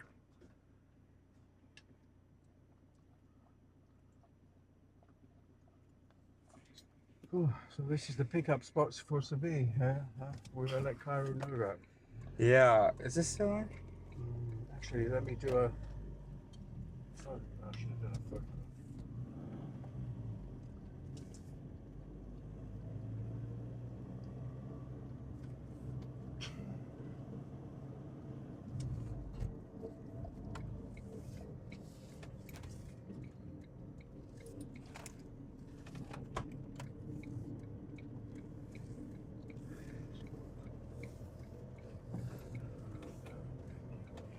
Good boy. Good boy. Good boy. Hey, there.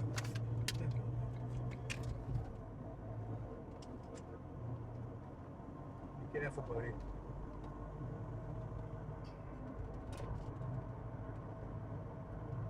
Well, good to see you. Good to see you, buddy. Look forward to this week.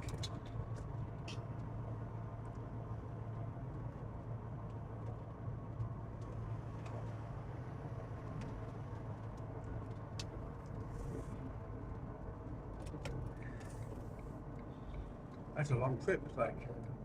I got up at 4 this morning. Yeah.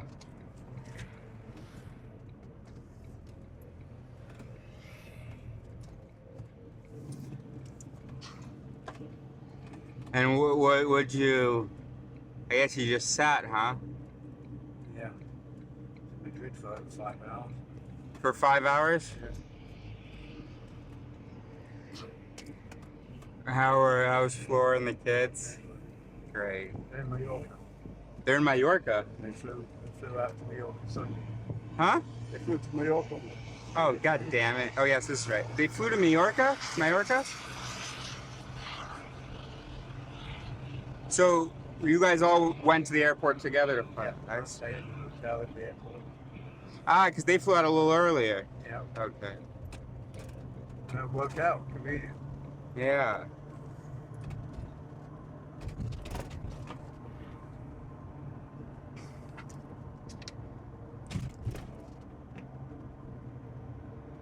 Did you get the image that I sent you? Yeah. That was funny, right? What happened there? It was last week. Did you get puncture? Did you get the image that I I sent you? got the image, yeah. I couldn't tell whether you had a flat tire or you just stuck. Open the image. I want to see what the image looks like.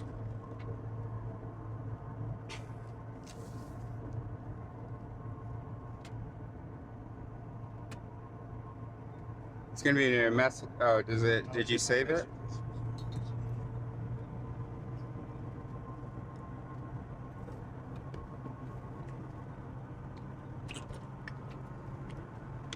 It could be a flat tire. That could be. Was it a flat tire? Hold on. I can't understand that question. The tire's completely destroyed. Oh, I thought it was like in. Look at this. Look at all the wires sticking out of it. Oh All my those God. steel. So you drove on a flat, Huh? you didn't know that it was, you had a flat tire? It destroyed it. It was destroyed. It was a loud pop. I pulled over. Oh, it just exploded. It exploded. Look at the tire. I don't think you I see. thought that was like straw or something. Straw, no. I couldn't tell. Zoom in. So, It's utterly destroyed. Look. wow. Oh, yeah. So, what did you do? Oh, it's quite an adventure. So, I didn't know how long I could drive on it, you know? Can't drive on it. Okay. Well, so I'm trying to go slow, and then after about an hour and a half, I'm thinking, you know, this No, is pretty... don't joke. Okay, don't joke. So I exit, and I'm on an exit ramp, but pulled over, there's a barrier like this. I don't have room to work. So I Google, and like, can I drive a kilometer just to get off of this exit ramp? But the thing is, all it was ramps. So I ended up stopping, still on a ramp, just on the next entrance ramp. Or maybe it was still an exit ramp, I don't remember. And except it was banked. The ramp. Yeah. And you know, I'm not an expert at this yet. I'm getting very, very good at it. And I got very good at it last week because I learned so much. First of all, don't try to change a tire on that side if the road banks that way. That's right. number one that I learned. Yeah. Number two that I learned was if you jack it up, you take the flat tire off, but because of the bank, it's not actually jacked up high enough to get the new tire on. Yeah. Don't panic and just take the jack, undo the jack, and then have the vehicle resting on the, you know, on the right. you know. So then I was like, oh no. So, and then I wasn't able to jack it up in the right place. So I had to jack up a little bit the other side and use like a block to support the vehicle. And then I still, no matter what, I could not get the jack under the jack point. So I need help. You already had it jacked up. Yeah, and then took the jack away and left it on the wheel. Yeah, basically. Oh, So I think, yeah, the small part, without a tie, without a wheel, yeah. And I had another thing for support. Anyway, so I had to stop somebody. Nobody wants to stop. Finally, someone stops. And because I need to get the wheels off of the jack so that it can get just a little bit lower. And I'm hoping that's gonna work. So yeah, I need you for 2 minutes. Just hold that, you know, bolt, and I'm gonna, you know, try to wrench it, you know. So I get it off, I let him go. I'm able to get the jack under the jack point. I'm able to jack it up. I'm able to put the tire on. So that's a relief. And also, he had said, oh, you gotta call your insurance, man. Because apparently, if you change a tire, jumpstart a vehicle, anything on the side of the road, everybody involved gets fined. You absolutely have to call your insurance for a pickup, for a tow truck. Oh, you can't do repairs on the side of the road? Can't. So, I'm lucky. I've had no police come by. I've been there for a couple hours, and I've got my tire changed. Time to go. Battery's dead. Why is the battery dead? The battery is dead because I had my flashers on, I guess. And even one time I even didn't have anything charging. I just had this plugged in. There's something been happening the last couple of weeks. So battery's dead. That was a new battery. No, we replaced the one in the back. But there's also a problem with the electricity in the back. Anyway, so I need someone to jump it. Guy pulls over, says, hey bro, I'm just pulling over to tell you, you gotta call your insurance, because if I give you a jump when the police come, they're gonna give me a fine. They're gonna give us a fine. I said, okay, dokie, cool. So what am I gonna do? Because I really don't want the police coming over here and getting in trouble and stuff. So I used the rear battery for my starter battery, left, and also connected my starter battery back there to charge it. Drove. Once everything was charged, switched them back. I think all the connections were fine. I don't know whether it's because I'm getting so much sun. I don't know what's going on. But there is a problem where as soon as I shut the car off, the back electricity goes out too. So we can't use water or anything if the car's not running. No light, nothing. That's been an issue since about 2 or 3 days.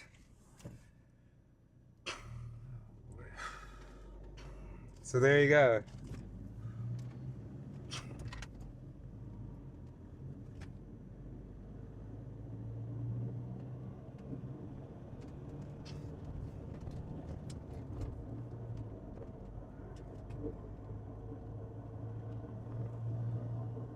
22:14, 3 minutes Glad away. we've got a place to stay. What do you mean? You know, a place to stay this week. Oh, yeah. This Okay. may be a good time to try and take it to someplace. Yeah, maybe. I think there's just something, a fuse or something. I don't know what it is. Maybe there's some issue with the Well, if you connection. could sort it out this week while we've got a place to stay. Yeah, that's great. Yeah, I'll do that. Yeah. Do that together, maybe? Yeah. Well, yeah.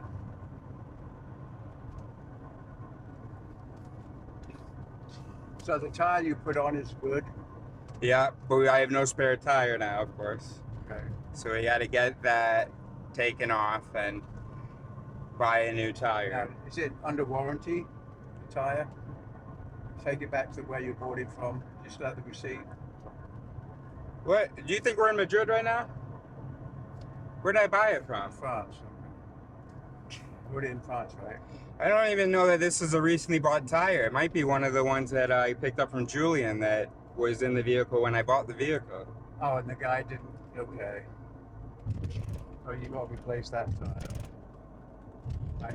And you know, you got to find somebody to do it. They, you know. Well, no, because now we're buying a new tire. Yeah, but So they'll do it. it's got to match. Huh? It's got to match, right? No, if the people we're buying the tire from will put it on.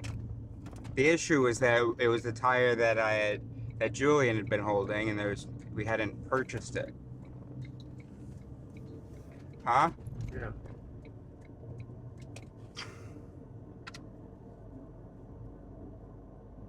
Oh yeah, you mean there has to be a pair? Yes, then we have to buy a pair. But then again, no problem. I mean, problem financial, but no problem for them putting it on.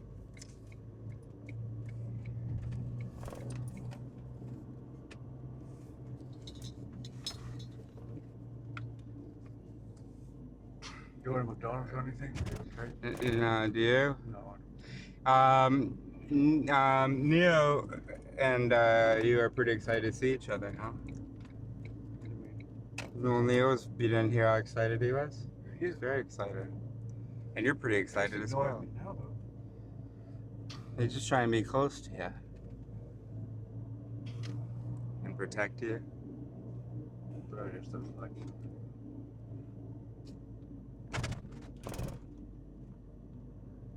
one's still open. I don't know. Google Maps said 22:30 and the lights are on and there's a car getting gas.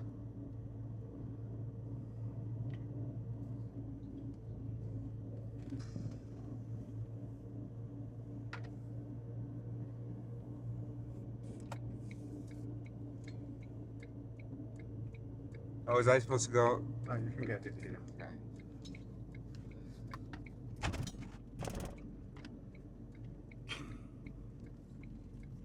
Straight in that way.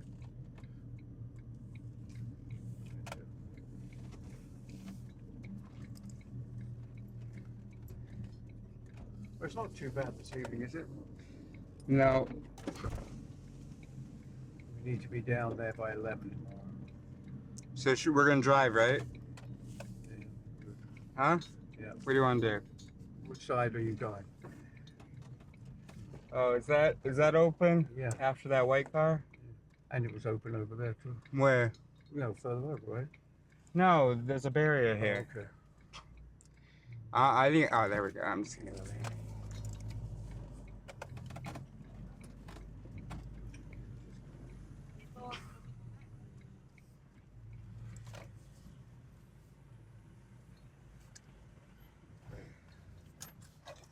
I was generous enough to put 15 in, so we don't have to worry about getting stranded. Okay. Oh, can you put the light on so we can on the right one? So I have to unplug everything before I turn off the feed. Light is on. They seem quite Recording reasonable. started. Yeah, well, you seem very nice and accommodating. You spoke to him in Spanish? Yeah. Very good, Eris. Oh, thank you, Dad. It's pretty good how you've really picked some Spanish up. Oh, thanks, Pop. Have you, how do you feel about it? Are you How do I studying feel it? about Spanish? Yeah. Are you really studying it, or Did I mention Duolingo to you? no? Oh, okay. Are you doing Duolingo? I did it. Remember I sent you the screenshot? Because you asked me whether I was really learning Spanish, and I said I got a 150-day streak on Duolingo, Yeah, and I sent you the that's true. screenshot. So I don't know that that counts as studying it, but because I just do the minimum per day, but I'm still learning.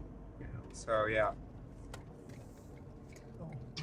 I got 8. There's You got to be decisive. If you don't want him there, then hold you on, got to I make just sure. haven't got my Yeah. seatbelt on. Ah. Hey, Neil, back, Neil, go back. Thank you. Oh, no, you still got to go back. Neil, back. Get my seatbelt on.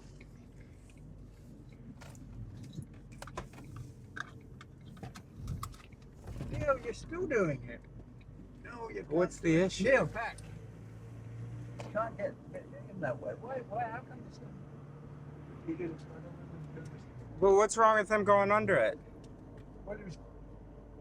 Well, What's wrong with him going under it? oh, is that what we used to do? Whatever. Yeah, I think so. Otherwise, he's got the belt in his neck.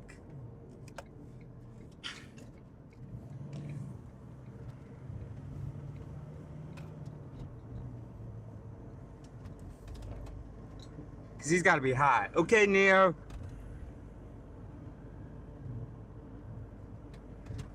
Go on, invite him back, buddy. Yeah, Neil, come up. If it's okay, no, he'll come up.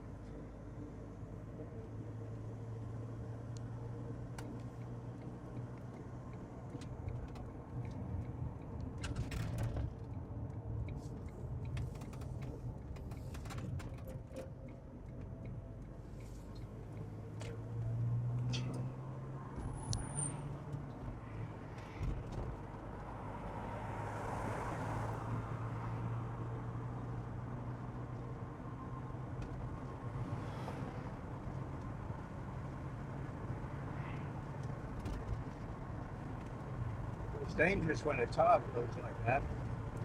Did you keep control? Huh? Was it the front wheel or the back wheel? Back. Okay. It's dangerous when it hits on the front. Yeah. Man, I thought the whole back of the vehicle had fallen off or something. 'Cause it felt just like on those bumps, you know? Yeah. Of course.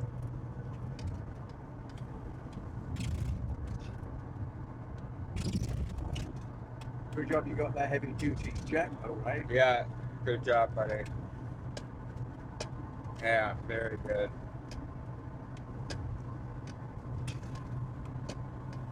That definitely wouldn't be safe to use the other flips. No. No.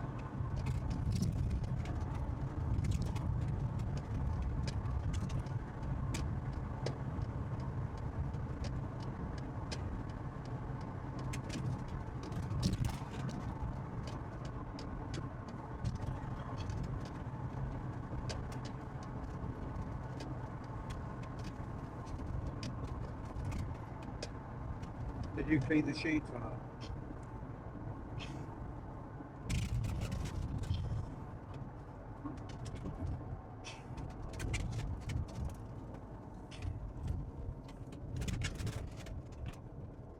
Let me ask you a few questions first. How many times did you ask me to clean the sheets? What? What is that? I can't go that way. Oh, here. A few times? Yeah. Approximately how many? 6. 6 times? And is this the first trip that you've requested clean sheets? No. First time you visited me? And what happened last time? You had clean sheets. The sheets were clean? Yeah. So, what do you think, what kind of assumption might be justified with that kind of information that you The have? likelihood is that you've got the probabilities that you cleaned the sheets. Oh, okay, sweet. You won't be disappointed.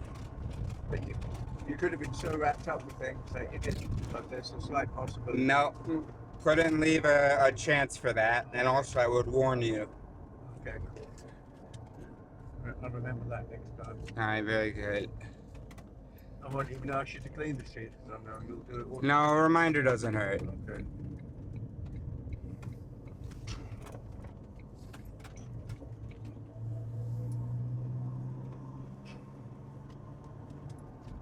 No, you don't have to even ask. Yeah, no, you're right. I know that when father or anybody is going to be sleeping in my spot, that they're going to be sleeping on clean sheets, just how I was raised. Now, me, I won't wash my sheets for a year, but that doesn't affect any of the guests. What about the cover? That would probably be useful. The duvet, Yeah. it was washed. 80 degree, no, it was washed on full 90 degrees, dried at 80 degrees. Everything available up there that will be making contact with your skin that you could possibly need, except for a body pillow, is clean. I mean, I didn't vacuum, so maybe there'll be crumbs, but not on the sheets. With the pillow I'll rest my head on is clean. No, that's where there'll be crumbs. No, I'm just kidding. Yes. Good to see you, Neo.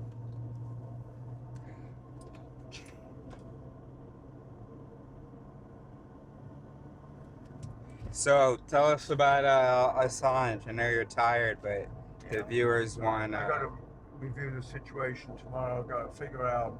I've got to read some articles. Why don't you get us caught up? Wasn't there a trial? There was a hearing. A hearing? He could appeal, so he can appeal. He can appeal. On freedom of speech grounds.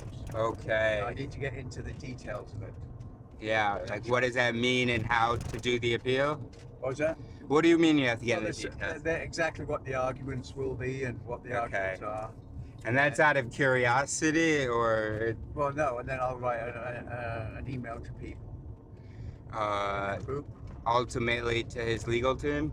No, not to his legal team. What will you do with the stuff you guys come up with for what that could look like? Our supporters know what the situation is. Keep people updated. Yeah. That's how movements work. We need updates. We need information. Even if we're not on his legal team, we need to feel like we're part of his legal team. So I get that. That makes sense to me.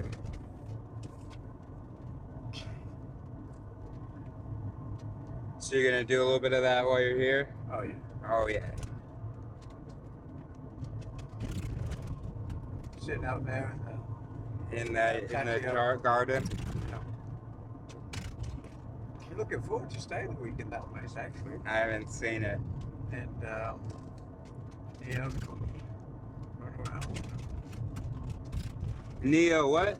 Neo can run around. Oh, I thought you said Neo not around. And go to the beach. They have a lot of surfing there. Huh? Yeah. And then how far is it from the beach? I think we'd have to take the vehicle. I think. What's that? I think we'd have to take the vehicle. But one thing you need to work on, though. Can you speak up a little bit? Yeah. One thing you need to work on, though, is how you're going to correct these electrical problems. Yeah. And get that tire done. Yeah. So that's going to be a priority early on. Uh-huh. Well, I'm working on Sarge, you will be running around sorting that out. Yeah. Yeah. So tomorrow, or Wednesday, we'll say. Very good. Very good. Well, you'll start tomorrow sorting it out, right? Start Googling maybe tomorrow? Yeah, I'm going to visit someplace if you can. I thought I'd chill out tomorrow. Well, they you got to be able to get the vehicle in. So the sooner you say you want to get it in, they can maybe get you in this week. But if you do it Wednesday, we'll have to be Monday now. I You want to see. get a place to stay. If you need a vehicle. I see. Yeah, that's what's happening here. I'm gonna go this way. 4.6 meters.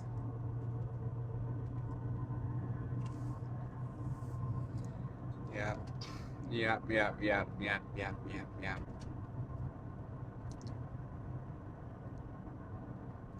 And then, so we'll say like, yeah, tomorrow, and then, and if it doesn't happen tomorrow, that will be okay though if it happens Wednesday.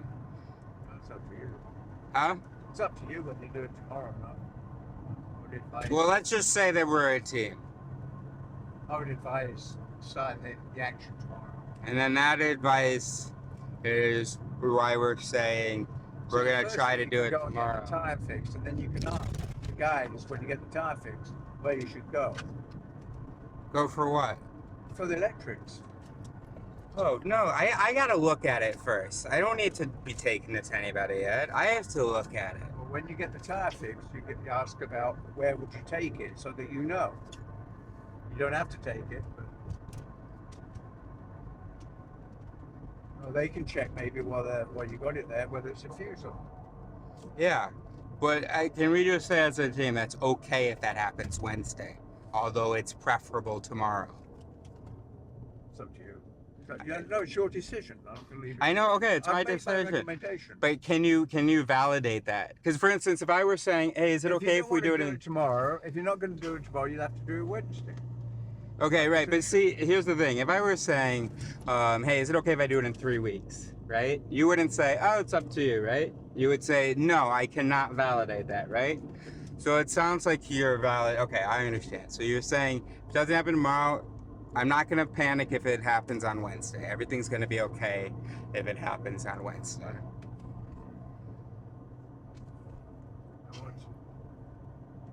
How long does that sale take? 1 hour 30.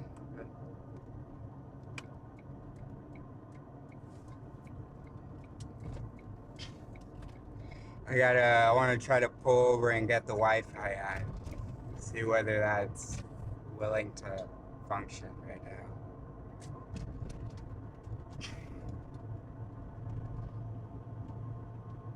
So you can't do roadside repairs, huh? That's what one guy said anyway. How did that happen? Oh no, I guess I misread it. You can't really see the roads. I gotta get this Wi-Fi on.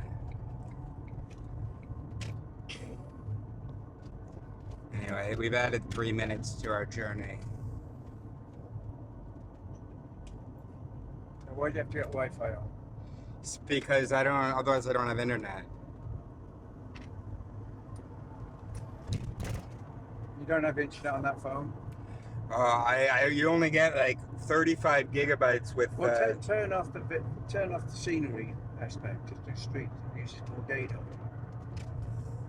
Yeah, but still, 1.5 hours of data. That's going to be a lot, even if it's on street. I think. Yeah, I dropped my phone, so my phone needs charging too. So. Gotta charge your phone, buddy. I'm gonna take my seat off so I can put my phone on. This road split. Do you know where you're going? Yeah.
I've got this nice little nice charger here, which it's got all the cables already attached to that charger. Already attached to what you put in the wall? Like, yeah, it all goes in the wall, and it's got cables for charging attached to the charger.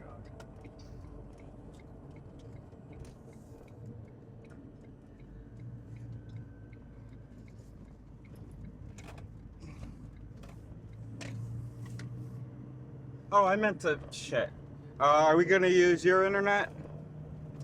Yeah, it's good with it. Or you have unlimited until midnight? Or you're just gonna keep doing the 10 Or do you want a me day? to hotspot you? Yeah.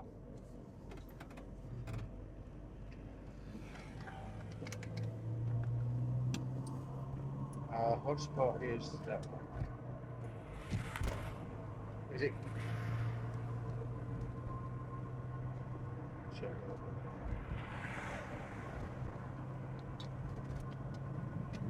Oh, whoa, whoa. Oh, I thought you. Those hotspots, others allow others to join.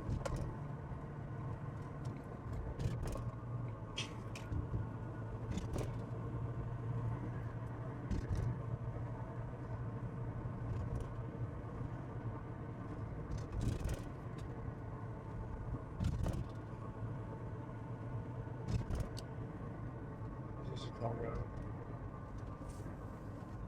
No, I've got it on no tolls. Are you joining? I've joined, yeah, thank you very much.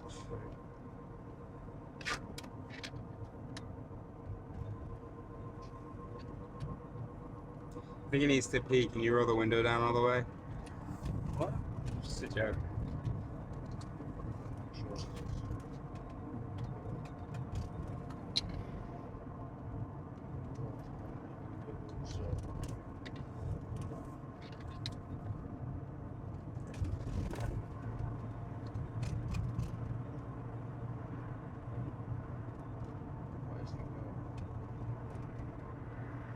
Charge my phone at 3%.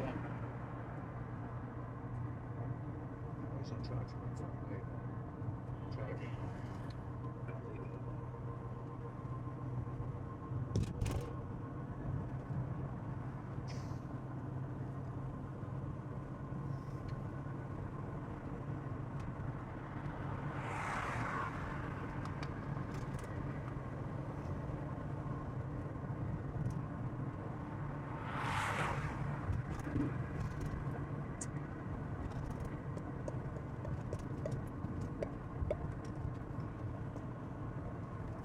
So thirsty.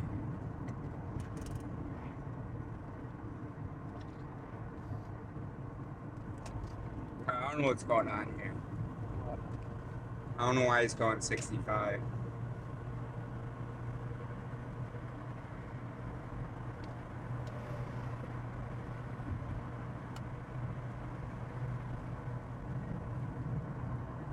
What's the speed? It says 80. That says 60 here.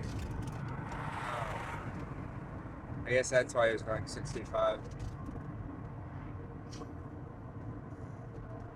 Have you received any speeding tickets? Not since the last summer.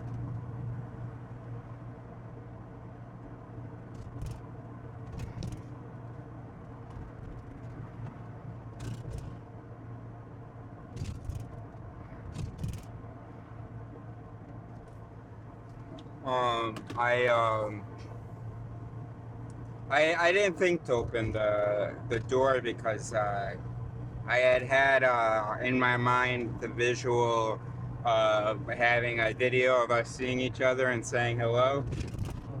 So that's why I didn't think to open the door and get you situated.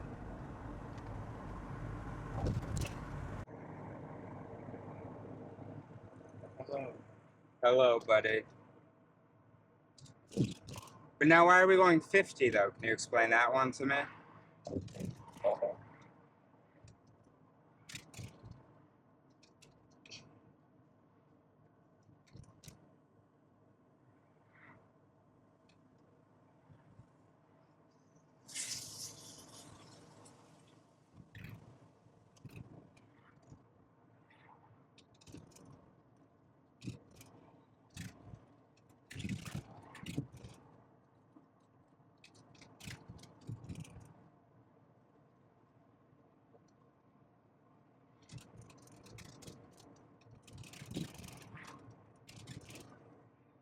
I've been reading quite a bit lately, and I don't know whether I want to do it because, well, one, I don't want us to debate what the guy's talking about. But the other thing is, I don't know whether the audio is any good yet. I don't know whether, because what I've been doing is I've been playing it on the Kindle, the audio. Yeah. Having come out of the speaker, and then having this pick it up from the speaker. Yeah. I haven't gotten a chance to listen to it yet to see whether it's understandable or not. I think I would. Wait, what is this? This is not what you were describing, is it? Yeah. But what do you mean? You plug that into the wall? No, You just mean it's a battery, not a charger. These things, look. Ah, very good. Oh, Very good.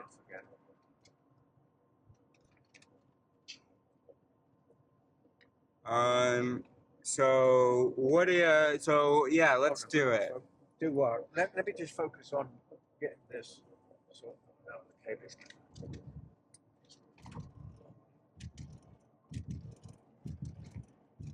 Oh, you're shitting me. What? I think I don't want to take responsibility. I think it isn't clear enough. Oh, but what did I need to pull over for? Oh, the Wi-Fi. And that's it. Anything else? Do I need to pull over for anything? Are you good? No. All right, well, I just wanted to give us that option. Well, you've got the hotspot, right? Yeah. I swear it isn't very clear. Here we go. All right, we're back. Well, we're not back. We're not back on track. But it's just gonna be hard to fuck it up again soon.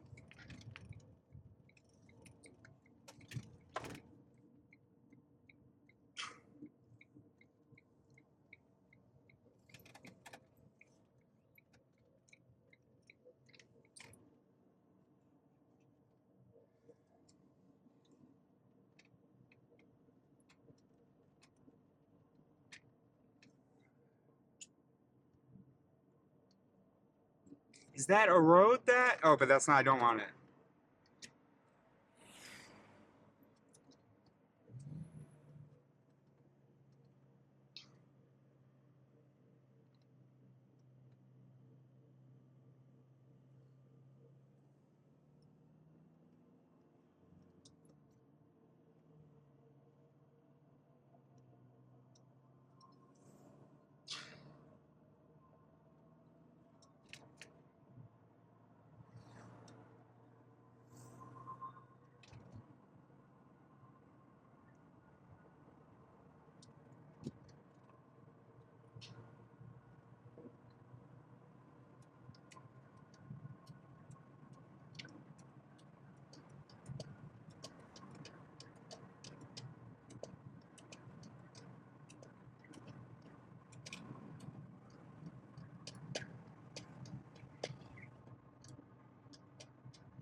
Here, back.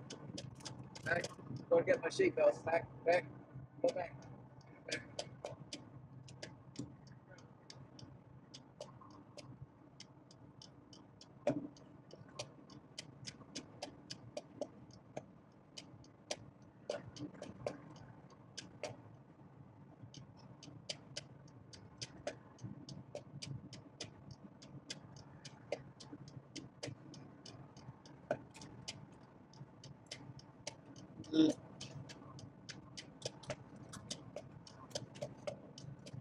Yeah.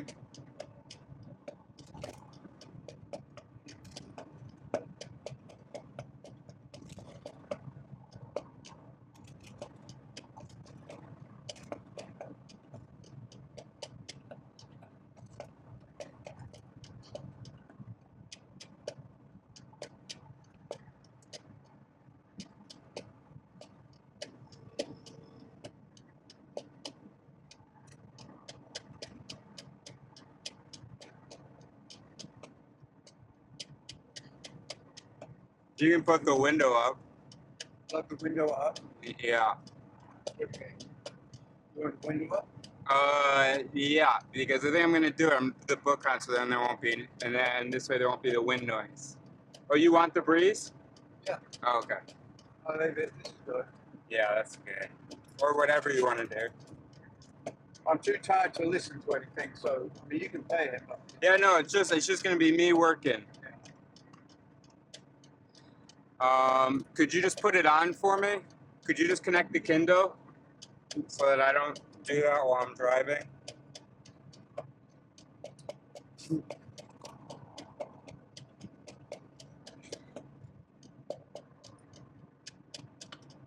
okay, what do I have to do? So you have to go to settings. You know how the Kindle works. Yeah. Okay. Where do you start this one?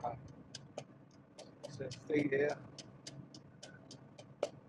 What's it? What's it? The what's it? Is it 0129 or 0217.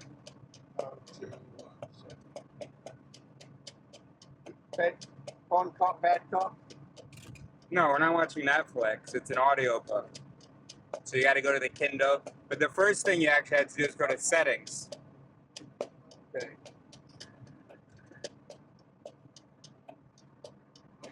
And then connected devices. Yeah, previously connected devices.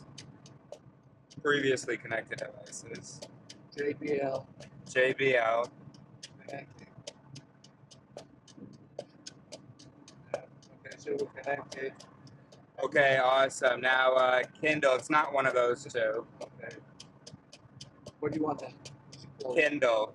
Well, I'm in Kindle. Just You're not in Kindle. Okay, heuristics, devices. No, it's called No Self, No Problem.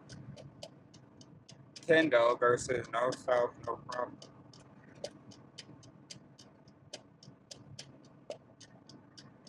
I thought I'd get it like this. Like, okay, no self, no problem. Thanks.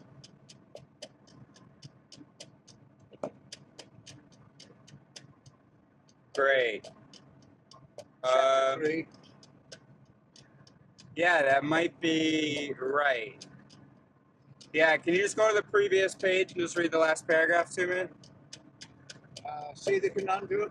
Perhaps these paradoxes are just modern forms of much older practice of Zen Buddhism.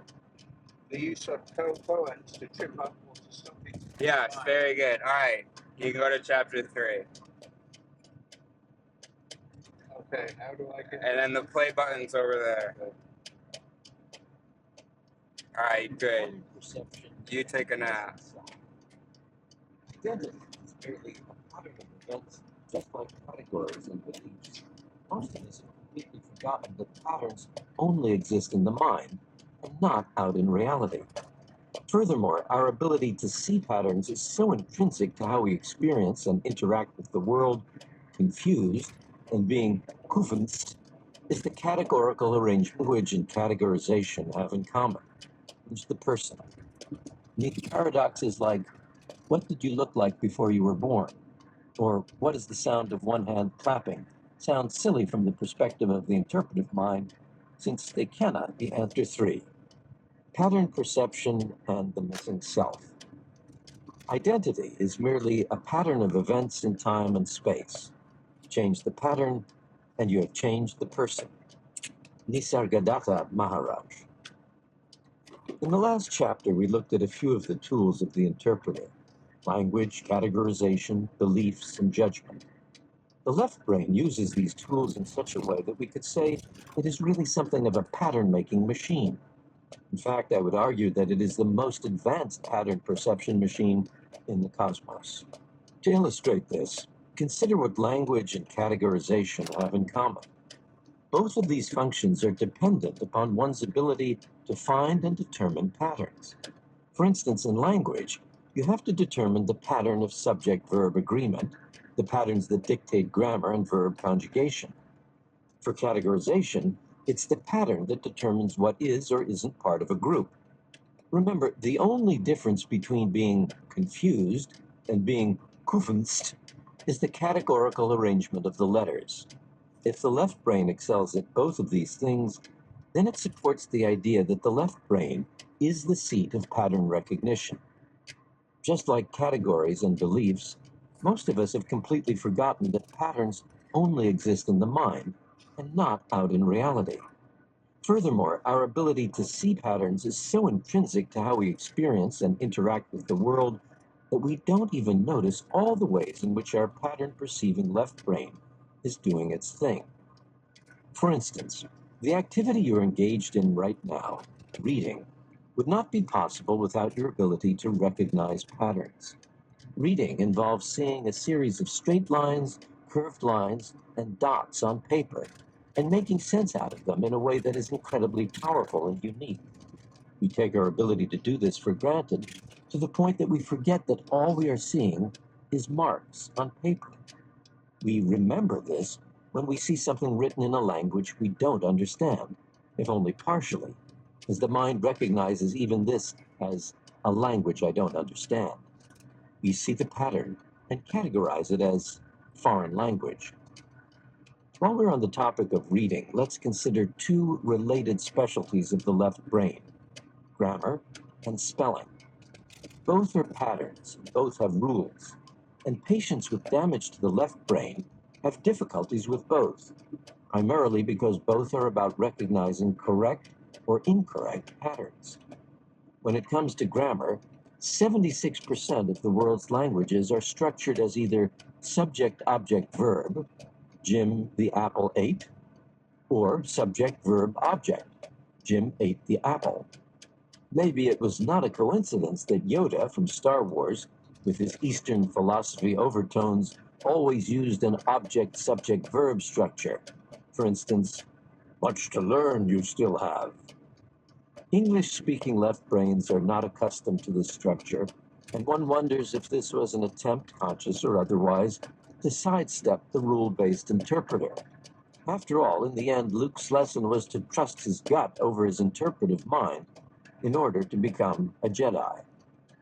Spelling also relies on our ability to see patterns. What is the difference between sing and sign, other than the organization of the letters? I have great difficulty with these two words and often email my students that I will sing them up for my classes. This symptom of dyslexia is likely related to the left brain. Research has shown that in dyslexics across many world languages, the left hemisphere is both smaller, compared to non-dyslexic controls, and also has areas that vary from the norm. Other modes of visual expression are completely dependent on our ability to recognize patterns. Take a look at the next image. Many of you will see the actor Brad Pitt here. However, let's be clear that this image is only ink dots on paper, and seeing that pattern as a representation of the person we refer to as Brad Pitt occurs only in the mind. Here again, the implications that arise from our left brain's ability to see a pattern in this series of ink dots are quite fascinating. We can all agree that this image isn't the real Brad Pitt, but rather an illusionary representation of him. When we think again of the major question of this book, is it possible that the left brain looks within and sees an illusionary representation called the self? The big difference, of course, is that unlike this drawing of Brad Pitt, almost everyone believes that the self is real. Psychology's first formal recognition of the pattern-perceiving part of the brain was likely due to the work of Dr. Hermann Rorschach, who created the famous ink blot test back in the 1920s. In a Rorschach test, a subject is presented with an ink blot and asked to take a look and say what they see in the image. You can try this for yourself now. Take a look at the image on the next page and respond with what images you can see in it. This is called a projective test because it was believed at the time of its creation that patients would project any inner or unconscious issues onto the random ink blot. But what Rorschach had really discovered was that the pattern perceiver could always make sense of randomness and see something. The main issue with this test is that while a patient may expose certain tendencies of their pattern perceiver, this is only processed by yet another pattern perceiver in the therapist. While seeing patterns that aren't there, as in the Rorschach test, can seem innocuous, upon closer inspection, it may provide us with a hint how the left brain created our sense of self. by seeing a pattern that isn't there. In other words, perhaps our pattern-perceiving machine looks within and finds a single point of perception, remembers a series of likes and dislikes, judgments, beliefs, etc., and creates the pattern of me. Any food? Identifying patterns is a helpful and Couscous and necessary lentils. tool to navigate the world in many ways. But it is also true Powder. that by constantly looking for patterns, Can't the find in left Spain brain the liquid. complicates what is perceived in a way that can be Or it seems like it's all like a unhelpful. broth or something. For instance, one study involved a simple test where viewers guessed whether a light was going to appear on the top or bottom of a computer screen. Unbeknownst to the subjects, in the test, the image randomly appeared on the top 80% of the time. Most everyone quickly deduced that it appeared of the interpreter. While seeing, many of you will see the actor Brad Pitt here. However, let's be clear that this image is only ink dots on paper. And seeing that pattern as a representation of the person we refer to as Brad Pitt occurs while seeing patterns that aren't there, as in the Rorschach test, can seem innocuous. Upon closer inspection, it may provide us with a hint how the left brain created our sense of self by seeing a pattern that isn't there. In other words, perhaps our pattern-perceiving machine looks within and finds a single point of perception, remembers a series of likes, dislikes, judgments, beliefs, etc., and creates the pattern I of don't know me. whether I have a limit. Oh, Identifying patterns is hold a on, helpful buddy. and necessary tool to navigate the Well, no, world in because many this is ways. actually a video. I'm working right now. But I just have to pause it when you want to talk. Yeah? I don't know whether I've got a limit on my hotspots. Oh, that's right. Yeah, you may have limits. So we should pull over. I should turn that Wi-Fi on. Well, one thing is, I mean, if you turn off all the countryside, that'll save a lot of. Okay.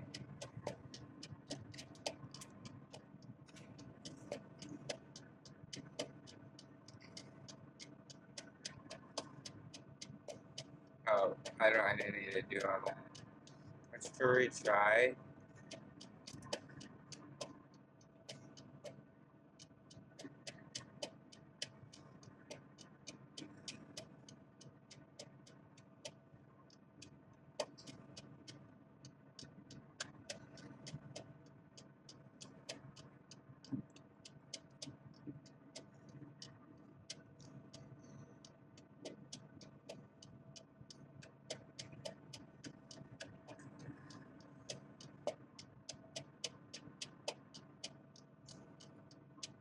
So how would you find out about the hotspot limit? You have to go on the website. Right. We're okay for now. Yeah, it's just that yeah.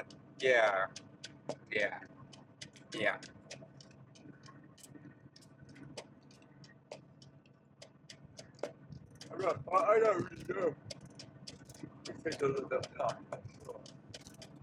Yeah, no, I think that there is a limit, 'cause I think there was a problem last summer.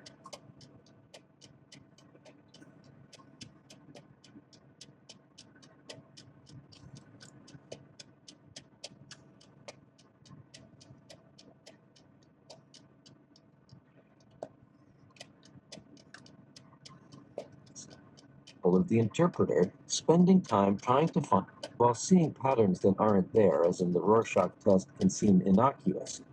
On closer inspection, it may provide us with a hint how the left brain created our sense of self by seeing a pattern that isn't there. In other No, and words, you can perhaps talk. our I got pattern that pause perceiving, button. Or I many can of you will actually see pause the on the actor speaker Brad too. Pitt here. However, let's be clear that this image is only Recline ink your dots seat, on buddy. paper. And seeing that You can pattern recline as your a seat. representation of the person we refer to as Brad Pitt occurs only in the mind. Here again, the implications that arise from our left brain's ability to see a pattern in this series of ink dots are quite fascinating. We can all agree that this image isn't the real Brad Pitt, but rather an illusionary representation of him. When we think again of the major question of this book, is it while seeing patterns that aren't there, as in the Rorschach test, can seem innocuous, upon closer inspection, it may provide us with a hint how the left brain created our sense of self by seeing a pattern that isn't there. In other words, perhaps our pattern-perceiving machine looks within and finds a single point of perception, remembers a series of likes and dislikes, judgments, beliefs, etc., and creates the pattern of me. Identifying patterns is a helpful and necessary tool to navigate the world in many ways. But it is also true that by constantly looking for patterns, the left brain complicates what is perceived in a way that can be unnecessary and unhelpful.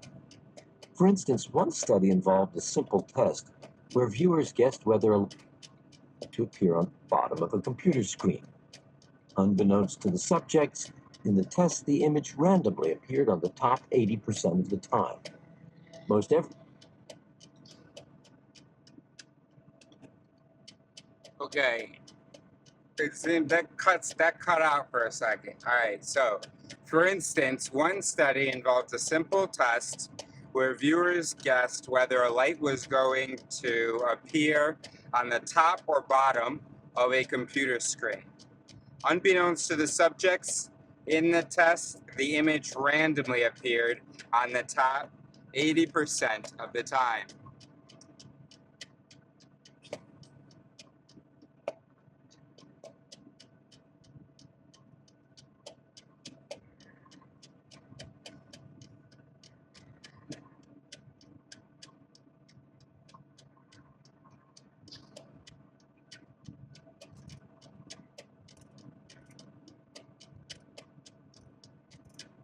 one quickly deduced that it appeared more often.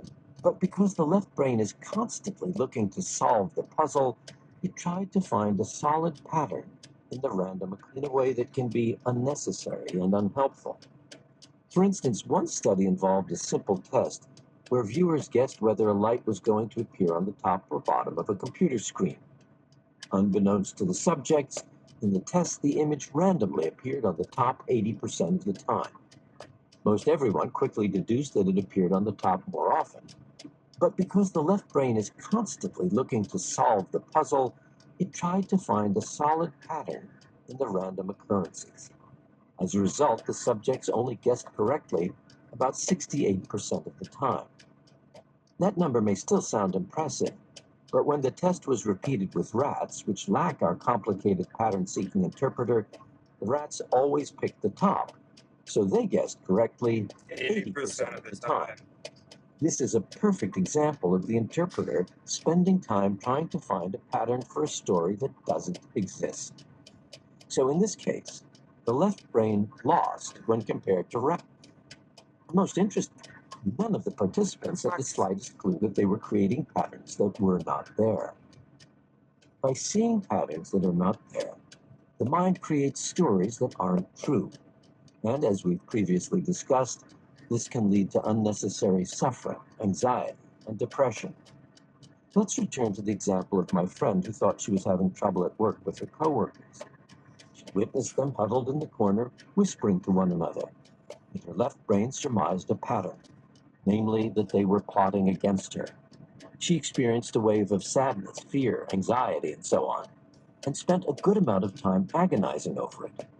Later, she found out that they were planning a surprise birthday party for her instead. While this example may seem trivial, I invite you to notice how your own left brain sees patterns that later turn out to not be there, which is the same thing as creating mental stories about events that just aren't true. There's also some evidence that neurotransmitters affect our pattern perception capability. Because of this, it is important to note that the two sides of the brain differ in terms of their neurochemistry. The left brain is dominant for dopamine, whereas the right brain is dominant for serotonin and norepinephrine. There are many functions associated with dopamine that range from the euphoria of falling in love to the movements of the body. Since the 1950s, it has also been thought that schizophrenia is the result of too much dopamine. One of the hallmarks of schizophrenia is seeing patterns that are not there, that is to say, hallucinations. One fascinating study found that subjects who had an increased amount of dopamine were more likely to find patterns. The study used two groups of subjects. One was comprised of people with a propensity to see patterns in random images, the believers, and the other was made up of people who looked at the same random images and almost never saw patterns, the skeptics. In the experiment, the two groups were shown images from which they had to detect if they were being shown a real word or face or a scrambled word or face. Both groups made mistakes. The believers saw patterns where there were none, and the skeptics often missed when a real face or word was on the screen. When dopamine was increased in both groups, the skeptics started to make the mistake of seeing patterns where there were none. Dopamine turned up the perception of patterns even when no patterns were present. The dopamine wore off, the skeptic's left brain went back to normal, as did their responses. Another interesting thing uncovered in pattern perception research is how a participant's tendency to see patterns increased when the researchers threatened the participant's sense of self.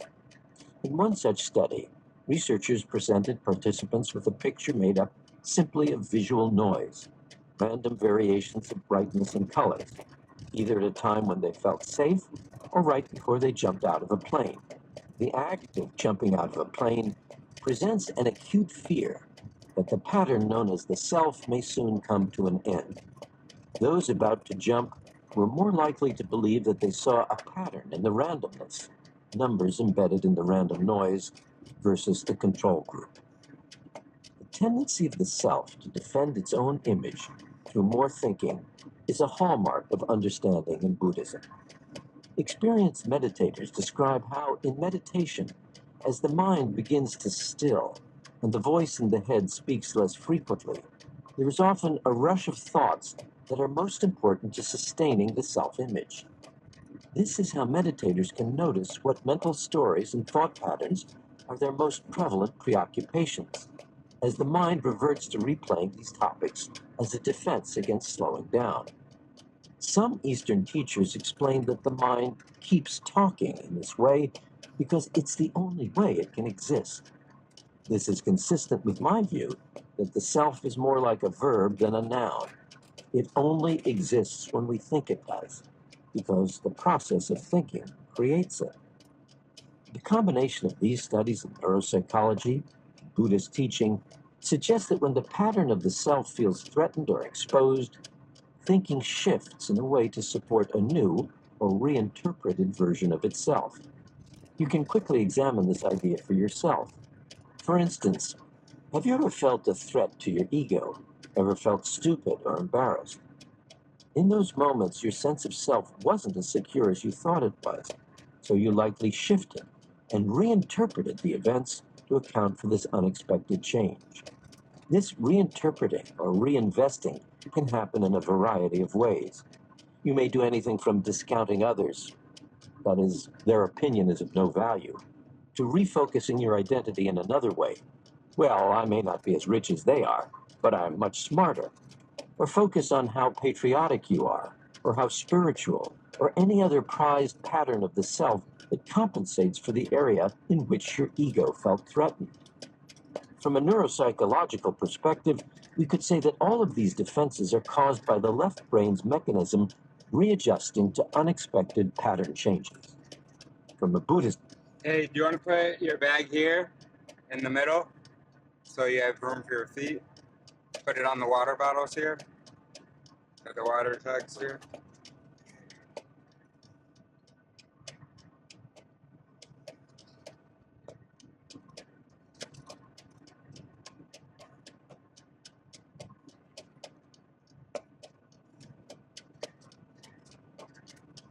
perspective, we could say that the self is recreating itself in response to the threat of dissolution. In my view, they are one and the same. In 2006, Drs. Travis Prue and Stephen Hine reviewed research across various disciplines to describe exactly what happens when a belief is threatened. What they concluded was that when this occurs, humans turn to other beliefs and increase their intensity. As they put it, when committed beliefs are violated, people experience an arousal state that prompts them to affirm other beliefs to which they are committed. The authors reported that study after study had the same finding. When the reality of one pattern is challenged, subjects would increase their belief in some other pattern to compensate. That is, when the belief in the safety and security of the self was challenged, another form of self-identity increases. I experienced this myself recently when I attended a gathering of about 80 faculty members at my university. I wasn't sure of the purpose of the gathering and didn't pay much attention to the opening remarks. Without thinking, I stood up and introduced myself to those around me. After only 3 seconds, I realized that no one was introducing themselves and that I was stuck in a rather absurd moment. As I sat down, my interpreter lost it. The voice in my head kept trying to redirect to other familiar patterns in my life, such as family or friends, in order to minimize this existential anxiety and to keep me from thinking too hard about what it perceived as a threat to my self or self-worth, aka embarrassment. There are other times in ordinary life that the pattern perceiver runs across an unexplainable anomaly in our behavior, or are doing something we may describe as out of character. But figuring out why could take too much time and effort to work into the grand pattern of self. In these instances, the left brain may simply dismiss them as times in which we are not ourselves, or something has come over us. Most often, we simply leave these anomalies a mystery, soon forgotten, as the single grand pattern comes back online. The point of all this is to make clear to you that sitting upon your shoulders is the most advanced pattern perception machine in the known universe, and that it goes almost completely unappreciated. Even computers with the most advanced AI cannot match the pattern perception of the average human. You're seeing patterns, categorizing things, even creating a language to describe these patterns, all at lightning speed. Now consider again what happens when such a powerful pattern perception machine turns inward. Was there ever a chance it wouldn't find a self, an ego, a consistent something out of the thoughts and mental reactions that occur in your brain? Is it possible that the missing self, the one that neuropsychology can't find and the Buddha says doesn't exist, is a mirage created by the very mechanisms of the brain itself? An interesting experiment to find out might be to give AI all of the qualities of the left brain and then turn it loose. I believe that eventually it too would look within and believe that it has a self. Lastly, I want to add that this pattern perception machine in the left brain is a biological function that is working all the time and virtually impossible to stop. That being said, simply by becoming aware of the left brain's propensity to see patterns, we can begin to take them less seriously. This has significant benefits for how we experience the world, including reducing our suffering. The missing self. As a way to bring together everything we've covered so far, I'd like you to consider the next image. Remember the specialties of the left brain: to tell a story, to create an explanation, to categorize, to see patterns even if there isn't one to see. In the image, consider the dark circles and bent lines as representing the various parameters of the self, and at the center is the story that pulls it all together. This story is represented by the triangle in the center of the image. As you have noticed by now, there is no actual triangle in the image. Seeing it is a function of interpreting the inverse of the lines and circles which surround it. In my view, seeing this triangle is like looking at your own individual self, because both are created in the same way, by inference. The same left brain process that allows you to see the categorical boundaries of the circles and lines and surmise the image of the triangle has also looked within, used the same processes, and surmised that there is an individual self. Both the triangle and the inner self are strongly suggested by the surrounding information, but upon closer inspection, one can see that they are only suggested and have no real physical existence. This is consistent with what Buddhism, Taoism, and other schools of Eastern thought have been saying for thousands of years. The self we think of as me is an illusion, an inference. Based on what I have presented so far, I hope you can see that several studies in neuropsychology are now suggesting the same thing. To be clear, saying the self is an illusion doesn't mean that it doesn't exist at all, but rather that it's akin to a mirage in the middle of the desert. The vision of the oasis is real, but the oasis itself isn't.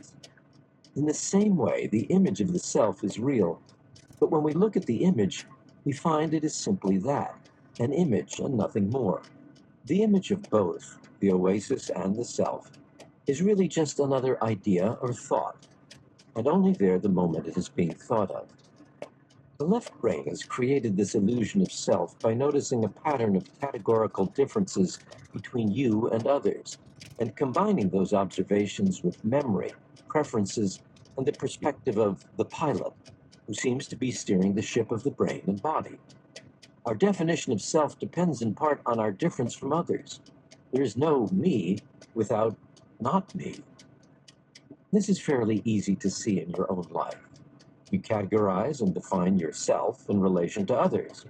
For me, I use descriptors like father, professor, author, etc. to distinguish me from everyone around me. How do you do it?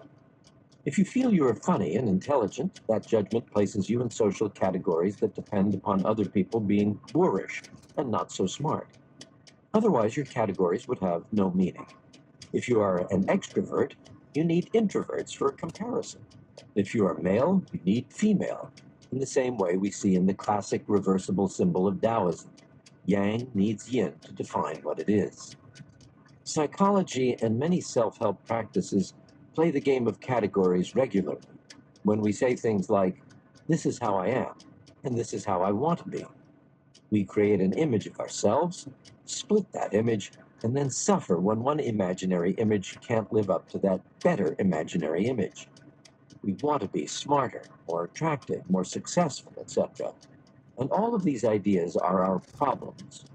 The great tragedy here is that we never realize that none of these conditions will ever be met completely to the satisfaction of the self, because the self must continue to think in order to stay in existence, and therefore will always change the measuring stick, always adding a new better to fall short of. As a reminder, when I say we suffer, in this context, I mean we generate thoughts and feelings of sadness, disappointment, grief, what have you, as we reject one imaginary version of ourselves in favor of another. This is simply the left brain doing its thing, and nothing more. When we identify entirely with the left brain and believe that it's us, however, the suffering can be overwhelming. One more caveat. You may be feeling guilty or beating yourself up in this moment for not recognizing that the interpreter is a transparent image. This won't help in overcoming suffering one bit, since this process of self-flagellation is exactly how the interpreter continues to create itself. It is just more of the, this is how I am, and this is how I want to be game, that simply produces more problems for the interpreter to think about. Remember, to think is to think categorically, and there's no way around this. The trick is to become less identified with your thoughts, to not take them so seriously, to see them as happenings rather than the way things really are. As a last example, take a look at the below image. Where did the triangle go? While the inference of the triangle is gone, the space that made up the triangle did not actually go anywhere. It was always pure emptiness, and it still is. Perhaps this is why one of the core tenets of Eastern philosophies is emptiness, and the notion that everything that exists arises from this emptiness. What allows us to notice this emptiness at all? Perhaps it is something we could call awareness or consciousness, something we will talk about more in a later chapter. Simply the observance that the space is there. That's really all that can be said about it. And of course, the left brain hates this, because as a lover of language, categories, and maps, it has reached the end of its ability to use its tools.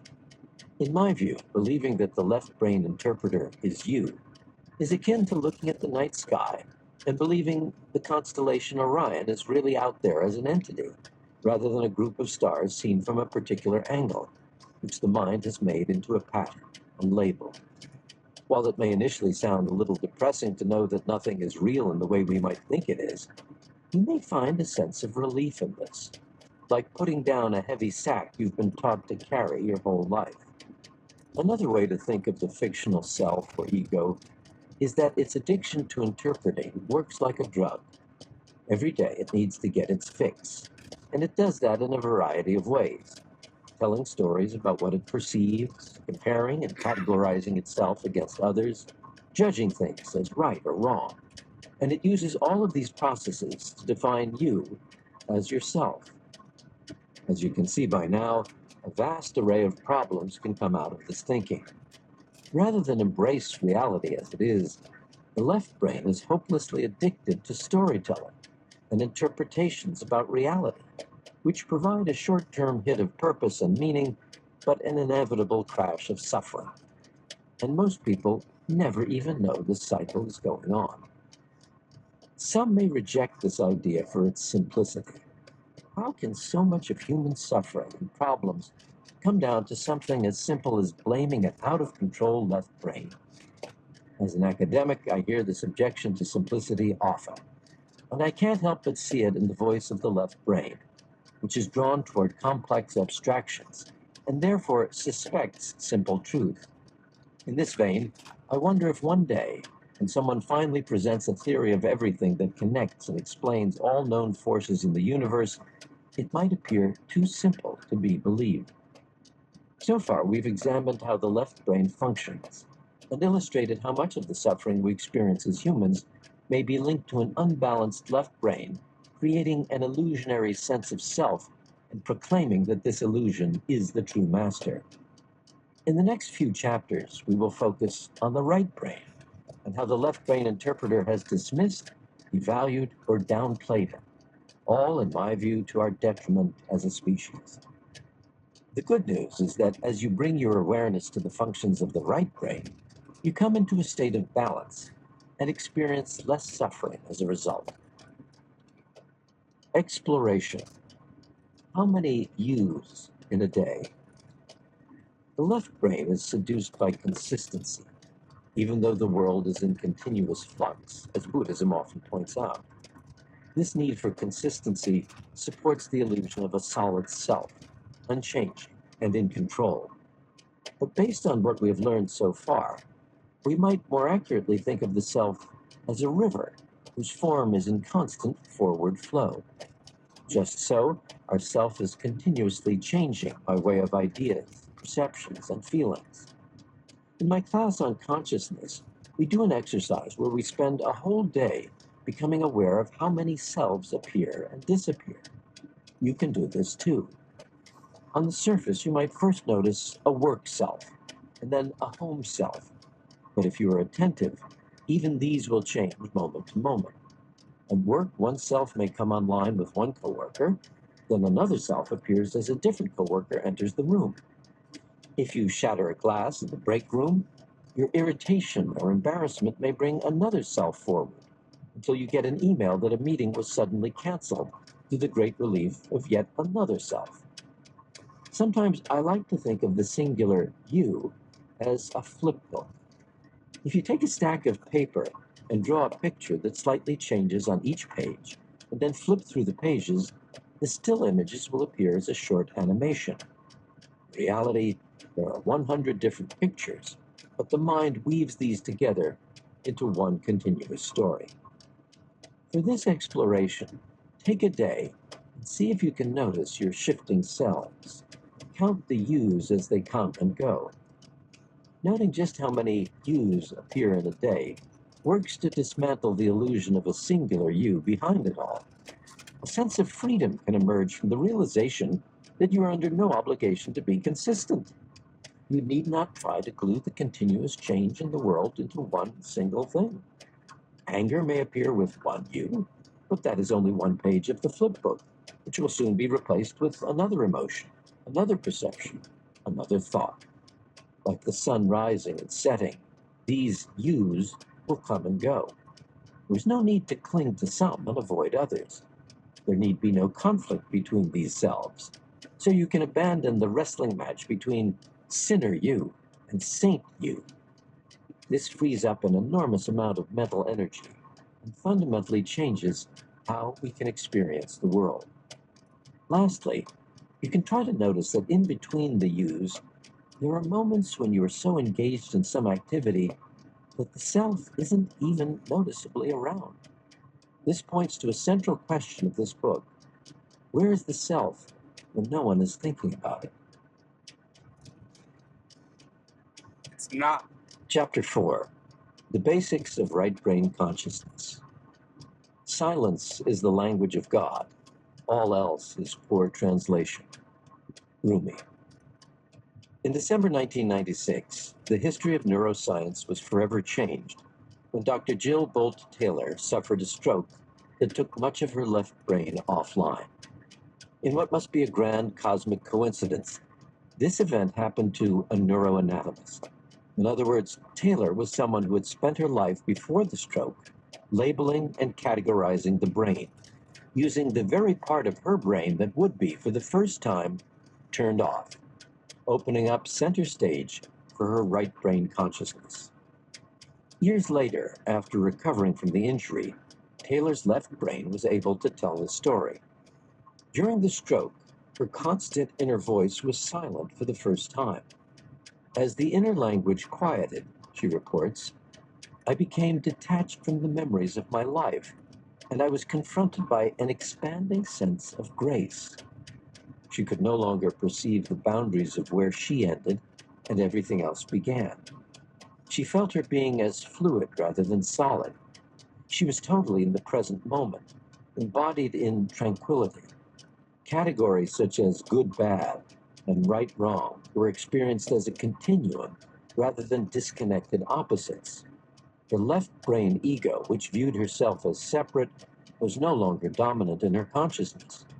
In her right brain, or perhaps right mind, she felt gratitude and a sense of contentment. The right brain was compassionate, nurturing, and eternally optimistic. In her words, I think the Buddhists would say I entered the mode of existence they call nirvana. It is important to point out that neuroscience is still trying to make sense of exactly what Taylor's experience means insofar as our understanding of the brain. However, one cannot help but wonder, as she did, whether her experience was similar to that of the Buddha, Lao Tzu, or the ancient Hindus that wrote the Vedas. In some ways, her experience is exactly what many people hope to attain when they meditate or practice mindfulness. Of course, no one would sign up to experience a life-threatening stroke as a means to enlightenment. A more practical approach might be in this question. What would happen if we could turn down the left brain? Would this mean that the left brain could no longer inhibit the right brain? Perhaps this right brain bliss is always on, and we are just not identifying with it. If you're familiar with Buddhism, you may have heard the expression that you are already a Buddha, you just don't know it. Based on what happened to Taylor, we might surmise that these right brain processes are already being carried out to some degree. We just need to connect to or identify with them somehow. Or perhaps we simply need to wake up to them. After all, Buddha simply means one that is awake. It took years of rehabilitation to bring Taylor's left brain back to a functioning level. So even after this experience of bliss, she still worked very hard so that her left brain would function. She still needed it to move through the world and to continue her work. Perhaps the future of our happiness depends on finding a balance for the left brain interpreter.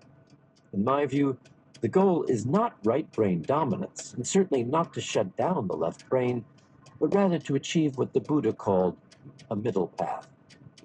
Could Jill Bolt Taylor post-stroke illustrate a living example of this balanced path? She talks about how she can now choose to enter right brain bliss, a place she good-naturedly calls La La Land, but she can also focus on left brain processing to get things done, communicate with others, and solve the practical problems that come up in life. A closer look at the right side of the brain. After focusing on the left brain, it is now time to delve into the right side of the brain and see if what neuroscience has learned about this hemisphere also supports the idea that the self is a fiction.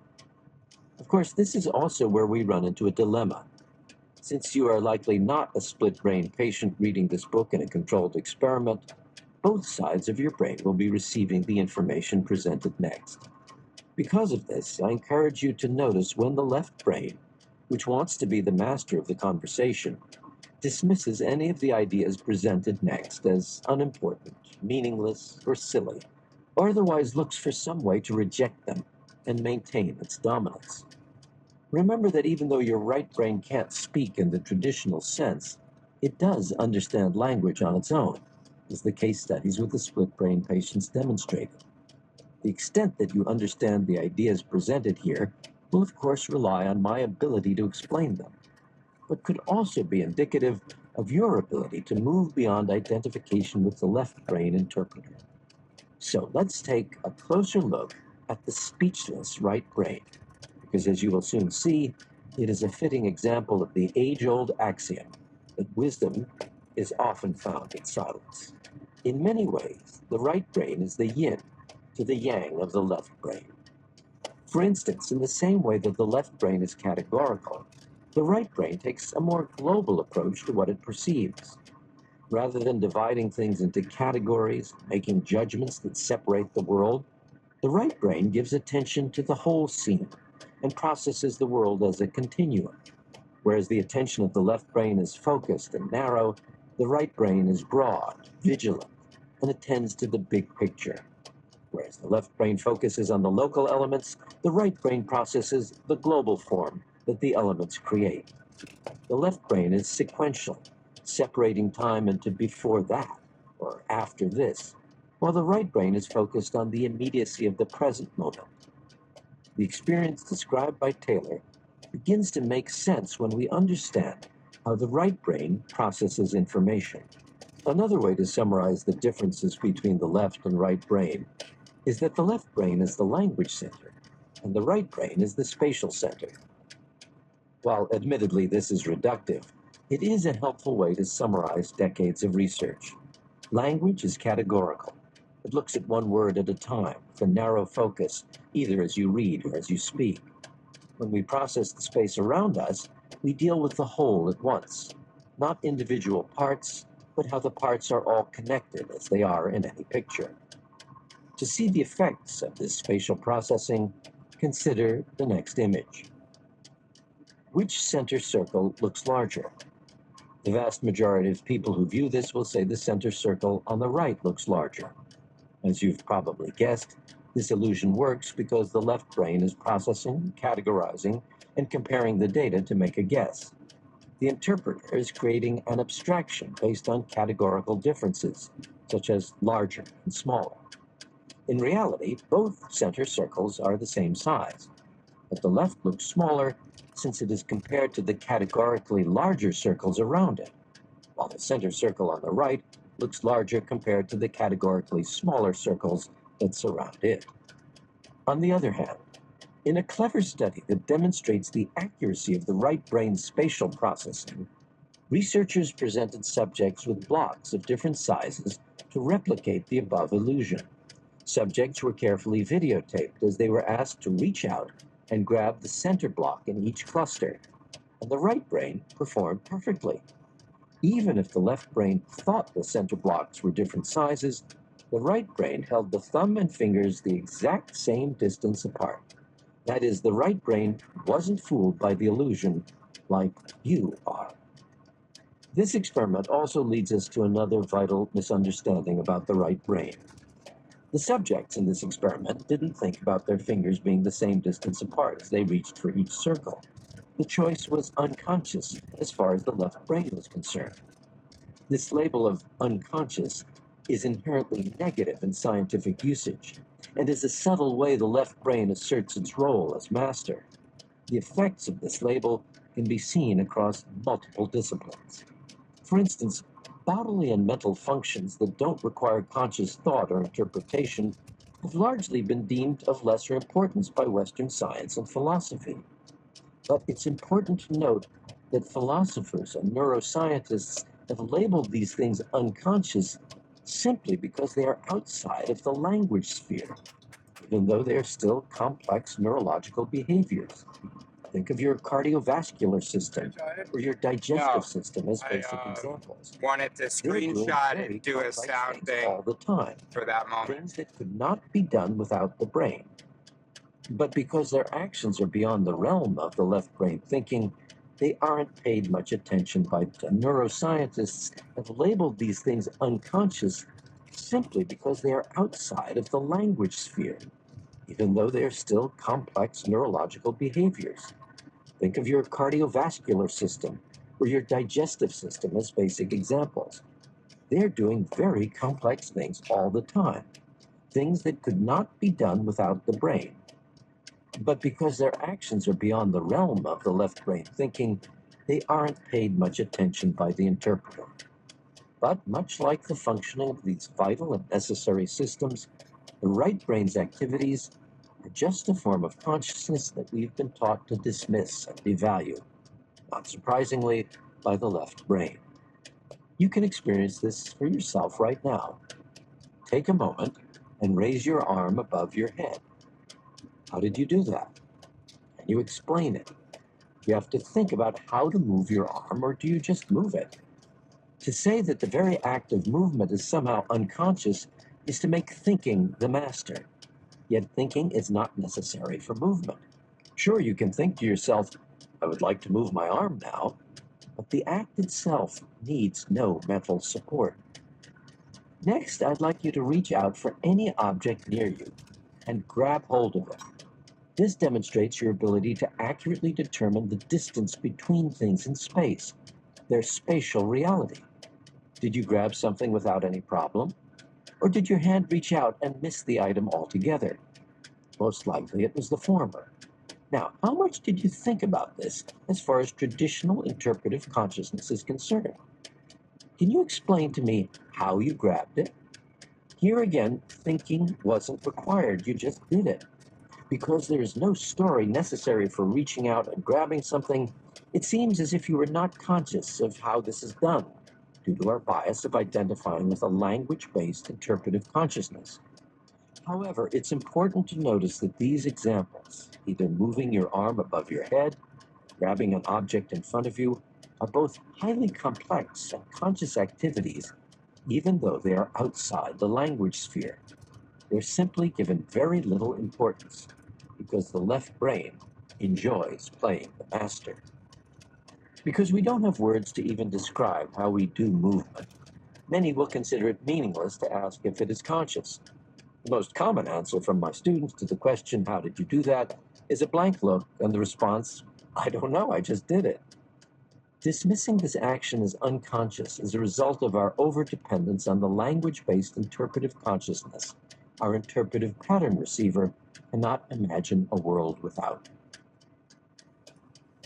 Experiencing right brain consciousness. So how can one become more conscious of the right brain system? Well, in one sense, you already are quite conscious of it. But the bias of seeing the world mostly through the lens of the interpreter only makes it seem like you're not.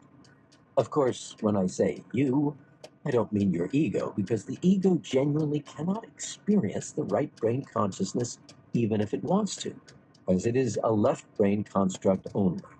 Although there are many ways to access consciousness of right brain activity, due to the lack of labels and words, it can be difficult to express this form of consciousness. Still, let's look at a few of them quickly. The practice of yoga, which has been around for thousands of years, and is mentioned in the oldest religious texts of India, brings you into right brain consciousness. You are doing movements. You typically feel good when you do them. You are aware of what you are doing, but there is very little to think about. In fact, the whole practice is best done by being in the moment, or not lost in the machinations of the interpreter while you are doing it. I can't think of a single practitioner of yoga who would ever believe that one is unconscious during this practice. I also find it interesting that the word yoga means union, the union of your true self and the rest of the universe. The practice of meditation in its various forms also brings you into right brain consciousness. Zazen, or the seated meditation practiced in most Zen schools, often instructs beginners to become conscious of their breath. which brings their attention into the present moment. Another thing to note here is that for most people, breathing happens, but we aren't conscious of it, and that we pay no attention to it. There's nothing to think about when we breathe, and that's another reason why so many meditation practices may accentuate it. Also, consider the moving forms of meditation, Tai Chi and Qigong. These ancient Eastern practices are done to increase Qi, or internal energy. While each can take a lifetime to master, the basics are pretty simple, and they both involve movement shifts from the left to the right and back again, with movements coordinated to breathing. When done well, one is conscious of movement within space without verbal labels. No one would say that any of these practices are unconscious. Rather, many describe them as a very alert form of consciousness that is difficult to put into words. However, just because something cannot be put into words does not make it unconscious. This echoes the wisdom of the ancient Eastern philosophers, who said that the real world couldn't be put into words, and anything put into words was not the real world. It may be that right brain consciousness is also what happens when one is in the zone.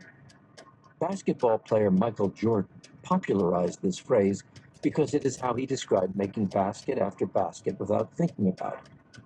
Others may find this state naturally while engaged in certain activities that don't rely on conscious thought, such as playing a musical instrument, engaging in a physical activity, being creative in some form, praying or meditating, or even fixing a motorcycle, as in the classic novel Zen and the Art of Motorcycle Maintenance by Robert M. Percy.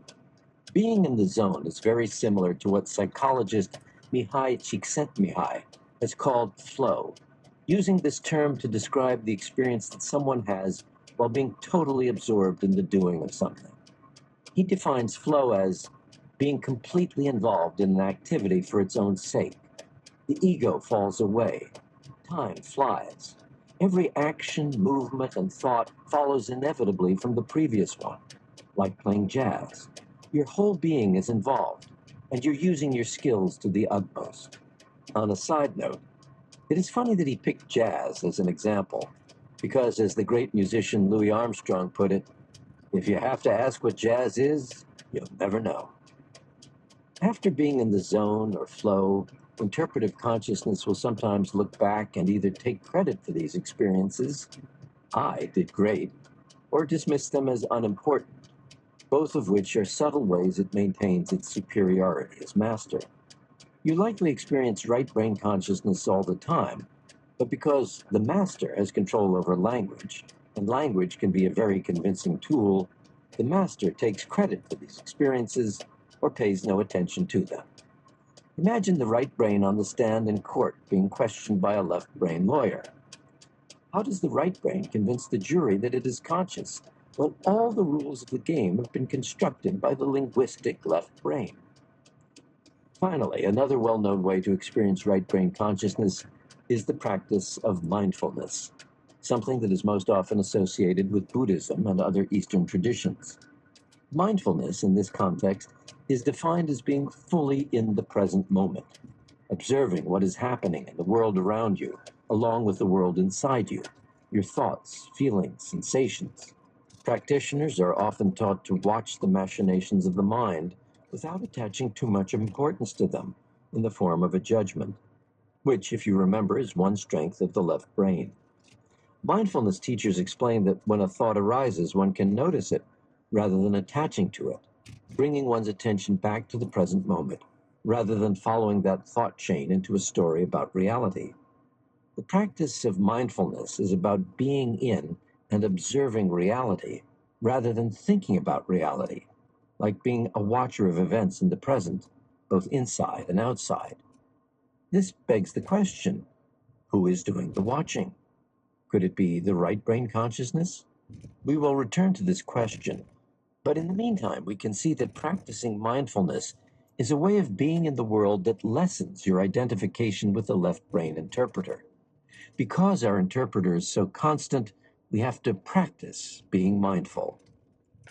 All of these examples of right brain consciousness are focused on experiences in the present moment and in doing and being in a way that is beyond thinking and language.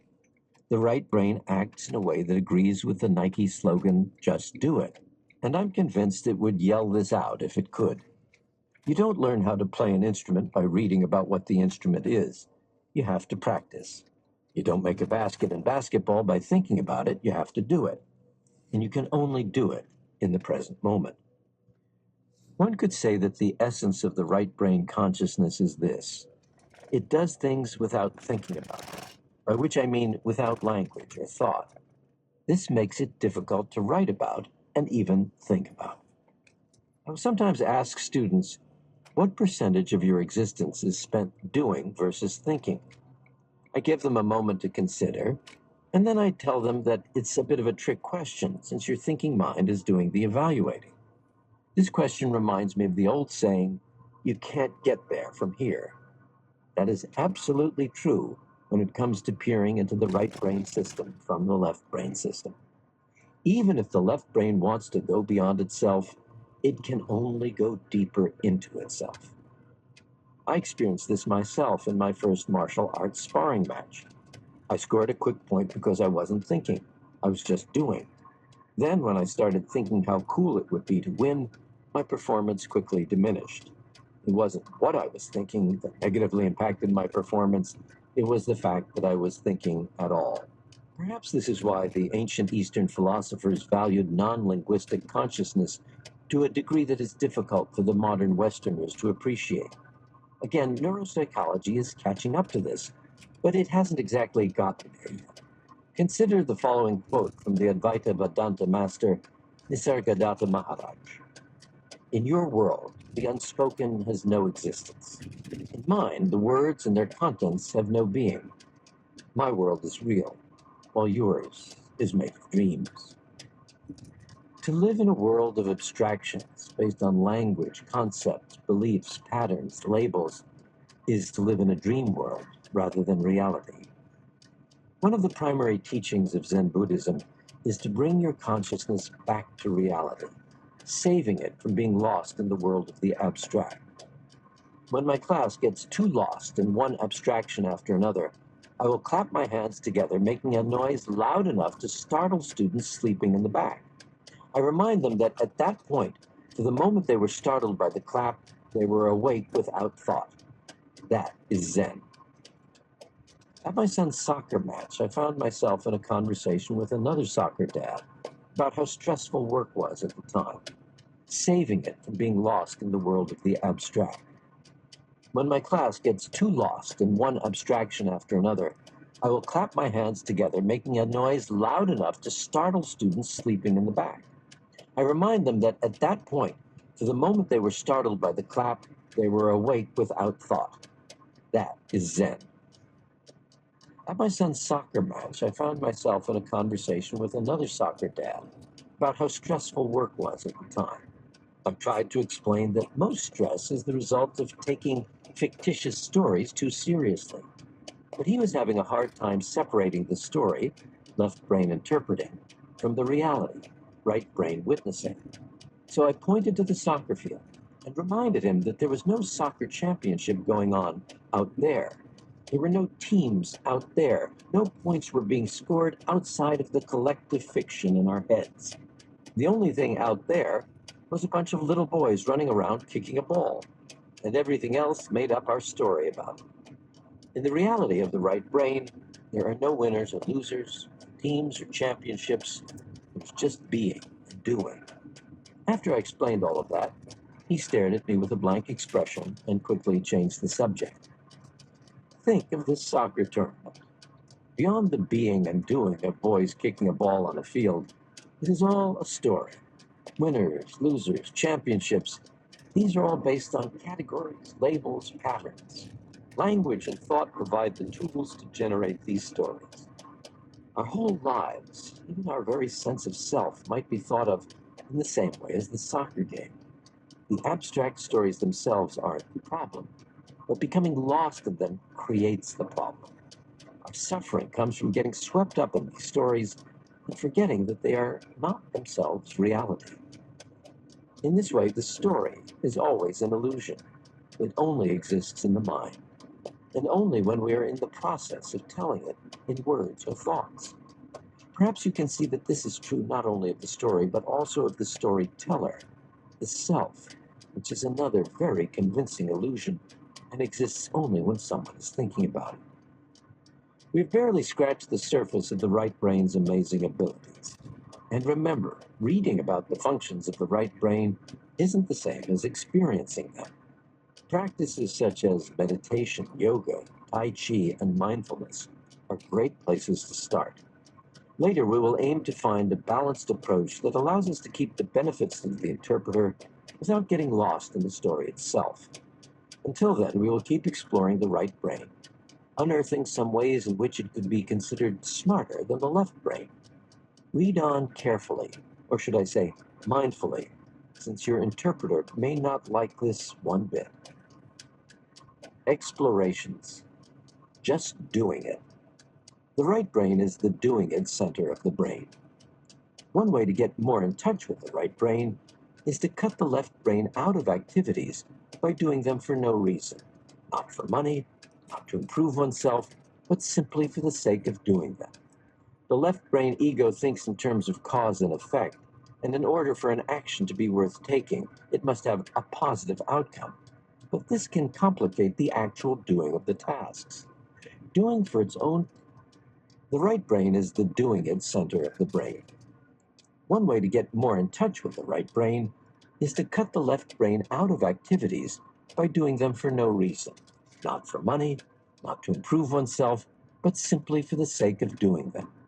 The left brain ego thinks in terms of cause and effect, and in order for an action to be worth taking, it must have a positive outcome. But this can complicate the actual doing of the tasks. Doing for its own purpose seems to almost always be connected with right brain activities, from poetry to art to music. Once a day, do something for no reason at all. As one cannot plan to be spontaneous no matter what your left brain tells you, allow for moments of opportunity to arise. If at some point you feel like getting up and taking a walk, do so. Not because you want the fresh air or because work is boring, but because you have the inclination and are now acting upon it for no reason. Conscious breathing. Close your eyes and become conscious of just one breath. With your attention focused on your body, draw air in slowly through your nose. Feel it filling your lungs, the sensation of your belly and chest expanding as you bring in fresh oxygen. Hold the breath for a single second.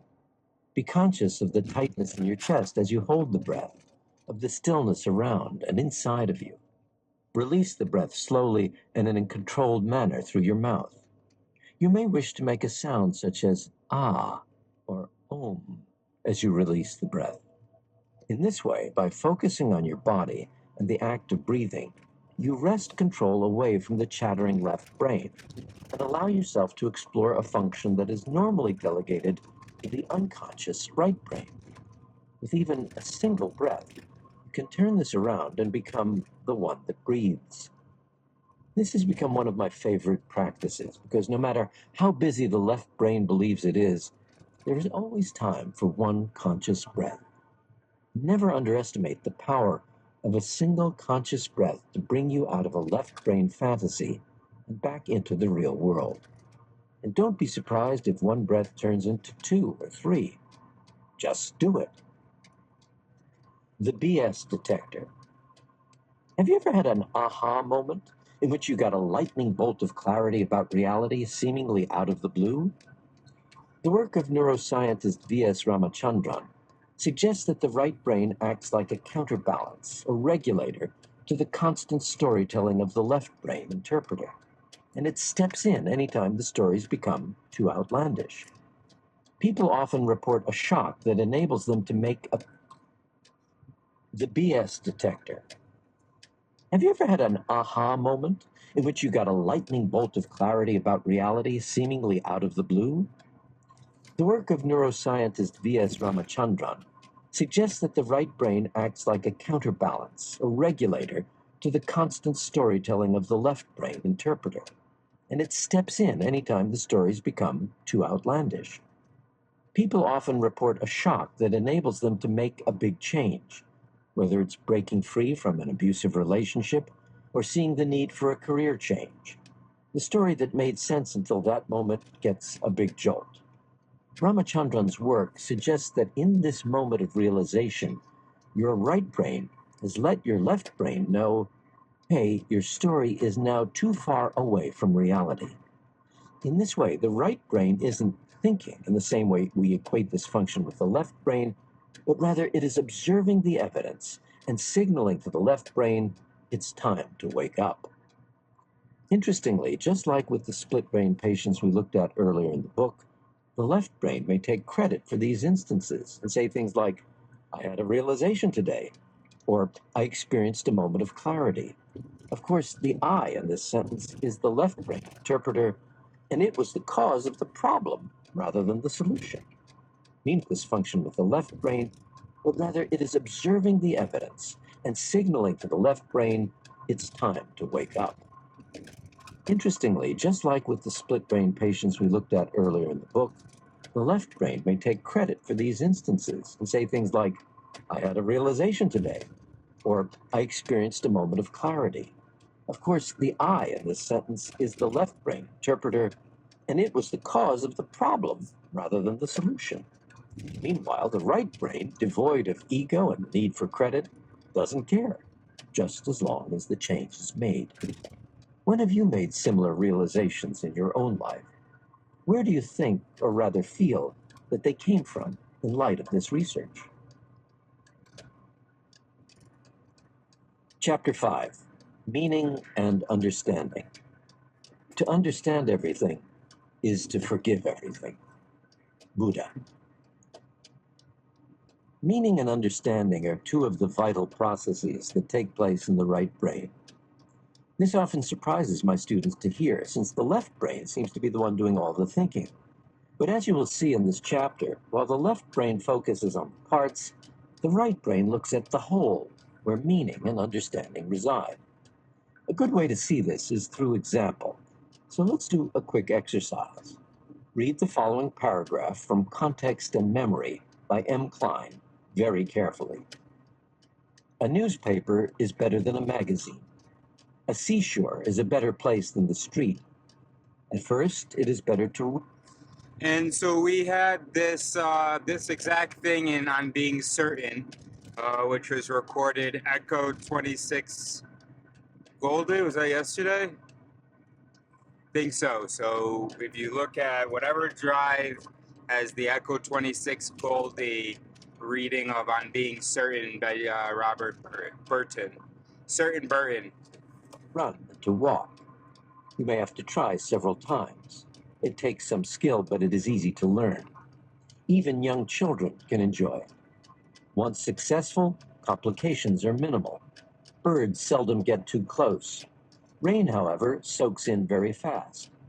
Too many people doing the same thing can also cause problems. One needs lots of room. If there are no complications, it can be very peaceful. A rock will serve as an anchor. If things break loose from it, however, you will not get a second chance. How does it feel? It doesn't feel quite right, does it? Maybe a bit random or me. In fact, I strongly recommend if someone could put a comment on this video, say giving a timestamp for the other video, to see what Burton says about this and the feeling of knowing and when it comes and so on. Meaningless. Most likely, your interpretive consciousness took in each specific word, understanding individual definitions, and yet not grasping any meaning that would glue it all together. Now go back and read it again, this time with the understanding that the passage is about flying a kite. Now it all makes sense, doesn't it? The right side of the brain makes this possible. Almost every cognitive task depends on meaning. Meaning allows us to hold information in short-term or long-term memory, and thus is the foundation of cognition. For instance, imagine that you need to memorize one of the two sentences below. Which do you choose, and why? A. Martin Luther King Jr., winner of the Nobel Peace Prize, gave a speech about civil rights at the Lincoln Memorial. B. Apple purple bench, 7 whales in Texas flew south. Oven rust runs faster when it slides on 27 roads. Each of the above has the same number of words, but most everyone would agree that A is much easier to hold in memory than B. That is because we can process it in meaningful chunks such that Martin Luther King Jr. becomes one meaningful piece of information rather than many. Because of meaning, A is easier to hold in memory. When I see students in the hallways with cards trying to memorize facts for an exam, it takes everything I have not to burst into a lecture on the importance of meaning for both short-term and long-term memory. In the 1970s, psychology introduced a theory called levels of processing, but it could very well be called levels of meaning. The theory was very simple. If you process the meaning, you will remember it. But if you process only the surface features by just reading it to yourself or looking at the words, it will be forgotten. This happens all the time. The next time you have a book and actually want to remember what you've read, read 2 or 3 paragraphs, close the book, and then ask yourself, what did I just read? You can do it right now. Close this book and say out loud what this chapter has covered so far. You may be surprised to find you are met. So it was about meaning and understanding. Those were the words I remember from the chapter. And what did he say that they called it? The levels of processing. That was his theory in psychology. When you, and he talked about the note card, saying that when you just look at the terms, just the superficial features, you're not going to retain it because you haven't connected the things. You don't have the meaning that connects these principles. Just like with the sentence of Martin Luther King Jr., it's 4 words, but it represents one concept. It's a name, and you know that name, and you associate that name with a figure. And so you have that single representation in your mind versus 47 purple blues slide on the road or whatever it was. With a blank nothingness, because you were just processing the surface, only the surface features by just reading it to yourself or looking at the words, it will be forgotten. This happens all the time.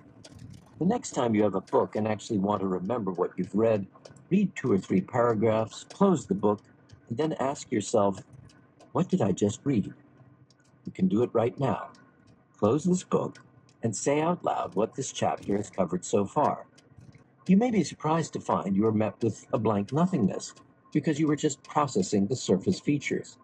However, if you practice and ask yourself this question regularly as you read, you will get better at retaining meaning and creating long-term memories of what you read. And by the way, that's what's so important about me talking while I'm reading this. So I just feel a little bit legitimized there. And because it happened literally yesterday when we were reading on being certain. We had something to say, we forgot what we wanted to say, and then we tried to remember, well, what have we been just reading now? And it was completely blank for a moment.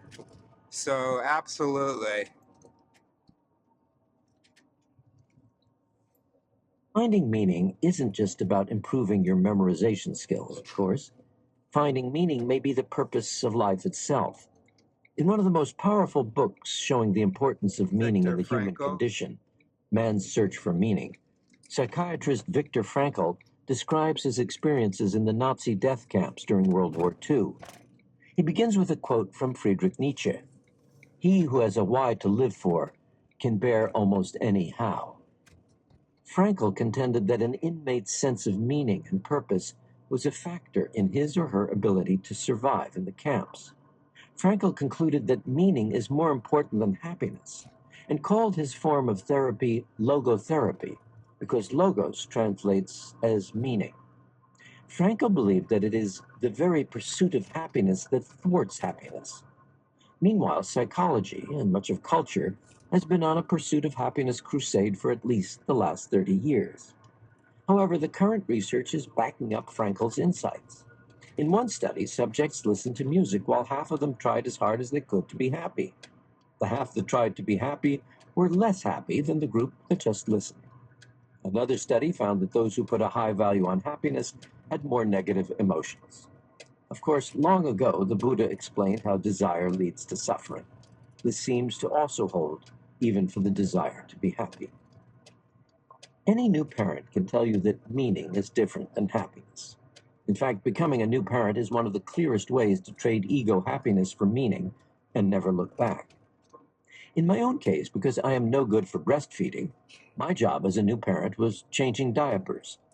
I've changed thousands of diapers, and I vividly recall the array of fluids and solids that came my way during those first few years. My sleep was reduced to far less than half of what it had previously been. My moment-to-moment existence was outwardly miserable in many ways. Yet I wouldn't trade being a parent for anything in the world, then or now. Only meaning could ever make such a deal worth being grateful for. Or, to put it another way, if you have a why, you can deal with any how. Understanding. Many of us are told that to think about something is to understand it. So, at first glance, understanding is often equated with the left brain. This is what I call interpretive understanding, as it focuses on how separate things cause each other to happen. There is another kind of understanding that is related to our discussion on meaning, and it depends on a broader view of a whole system of happenings. Let's look at both types of understanding to see how they differ. The writings of Isaac Newton, whose work forms the foundation of modern science, follows a pattern of interpretive understanding. For instance, many Westerners still view the universe as a vast machine, similar to a clock. A simple mechanical clock has a few gears, a power supply, and a winding system, which all work together to make some hands move around on a dial. Imagine you understood the details about each piece of a clock and how they work together.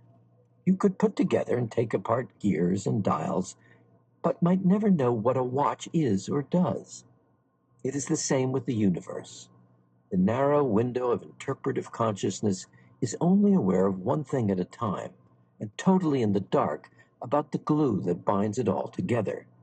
Seeking a true understanding of a clock or of the universe is like reading the previous passage on flying a kite.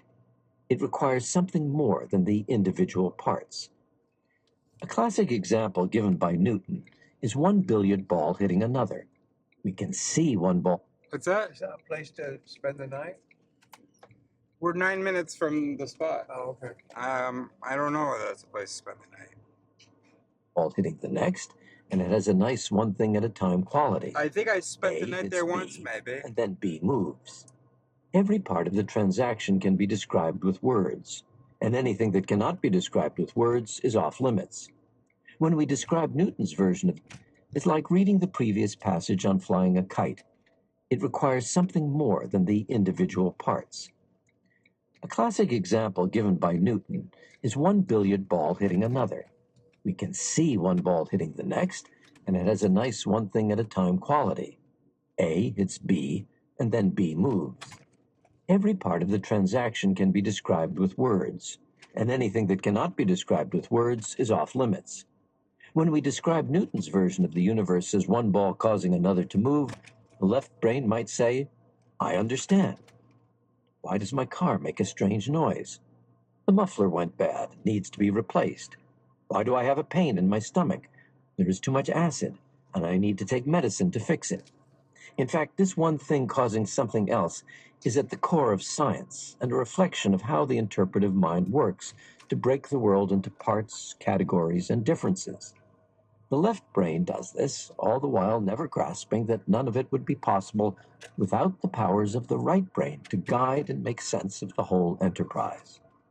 This is not to say that the simple left brain form of understanding isn't ever in agreement with reality. Sometimes, if I replace the muffler in my car, the sound does go away. If I take an antacid, my stomach does feel better. This form of understanding has been instrumental in those breakthroughs that gave us flight, took us to the moon, and now has us moving about in cars that drive themselves. While seeing one thing at a time is a necessary and useful process, it is fundamentally dependent on the larger vision taking place in the right brain. This is ironic when you consider how the left brain masquerades as the master.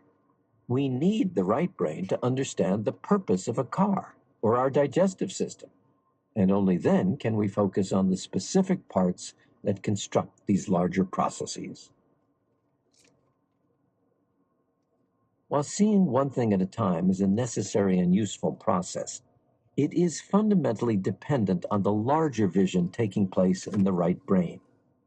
This is ironic when you consider how the left brain masquerades as the master. We need the right brain to understand the purpose of a car or our digestive system, and only then can we focus on the specific parts that construct these larger processes. Metaphor. Let's try and put this together in a model that the left brain can understand better, because your right brain already gets it. A good way to do that is through metaphor and simile, the latter being a form of metaphor. In order for metaphor to mean anything at all, one must be able to make connections that are not apparent while focusing on the linear parts only. For instance, in trying to first describe what love is, one might say, love is like a rose, beautiful but with thorns that can hurt sometimes. At work, we can get ahead, fall behind, or make it to the top. In these metaphors, we are mapping an abstraction onto a perception. While metaphors call on both the left and right brain, here again it is the left that relies on the right. Metaphors make connections that are beyond literal meaning, even if the left brain sometimes takes them to be literal. Imagine if someone offered you an idea that was food for thought, but you refused, explaining that you just ate. Similarly, thinking that the universe is a clock, in these metaphors we are mapping an abstraction onto a perception. While metaphors call on both the left and right brain, here again it is the left that relies on the right. Metaphors make connections that are beyond literal meaning, even if the left brain sometimes takes them to be literal. Imagine if someone offered you an idea that was food for thought, but you refused, explaining that you just ate. Similarly, thinking that the universe is a clock-like machine might be a useful metaphor. Given free rein with this metaphor, however, the left brain might lead us straight down a literal path to a tragic conclusion. What if we are also only a machine within an ever larger lifeless machine?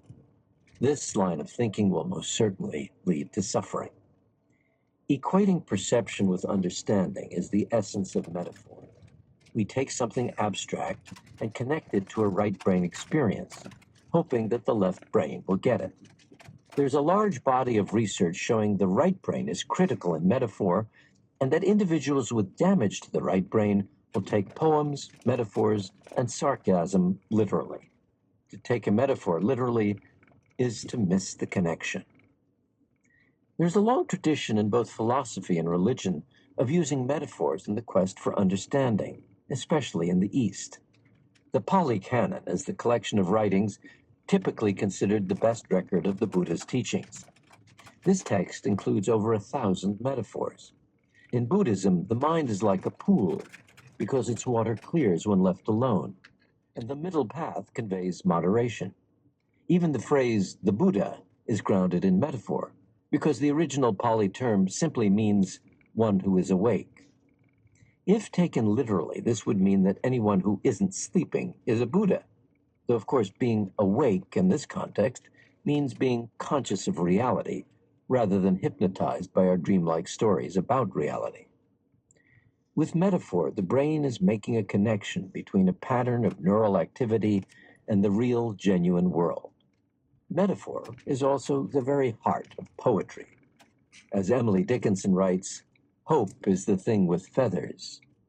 There is no hope in taking this literally, but the right brain sees the unusual way in which hope and feathers are connected. In this sense, perception itself is like poetry. and our most basic conscious experiences are like writing a poem. Perhaps the reason Buddhism and other spiritual traditions use metaphors so frequently is because they sidestep the gatekeeping functions of the interpretive No, not mind. yet. On the surface, most metaphors seem simple and innocent, so the interpreter doesn't engage any of its defenses. By the time the right brain is active, experience has already transcended the left brain to some degree. Unlike the verbal silence that is going on in the right brain, the vast majority of happenings in the left side are about other ideas, or ideas, about ideas, in a sort of self-generated bureaucratic machine. Of course, these stories and interpretations are all abstractions. So one could say that what is going on in the left brain is countless images reflected in water with no substantive experience has already transcended the left brain to some degree. Poetry and our most basic conscious experiences are like writing a poem. Perhaps the reason Buddhism and other spiritual traditions use metaphors so frequently is because they sow the very heart of poetry. As Emily Dickinson writes, one who is awake. If taken literally, this would mean that anyone who isn't sleeping is a Buddha.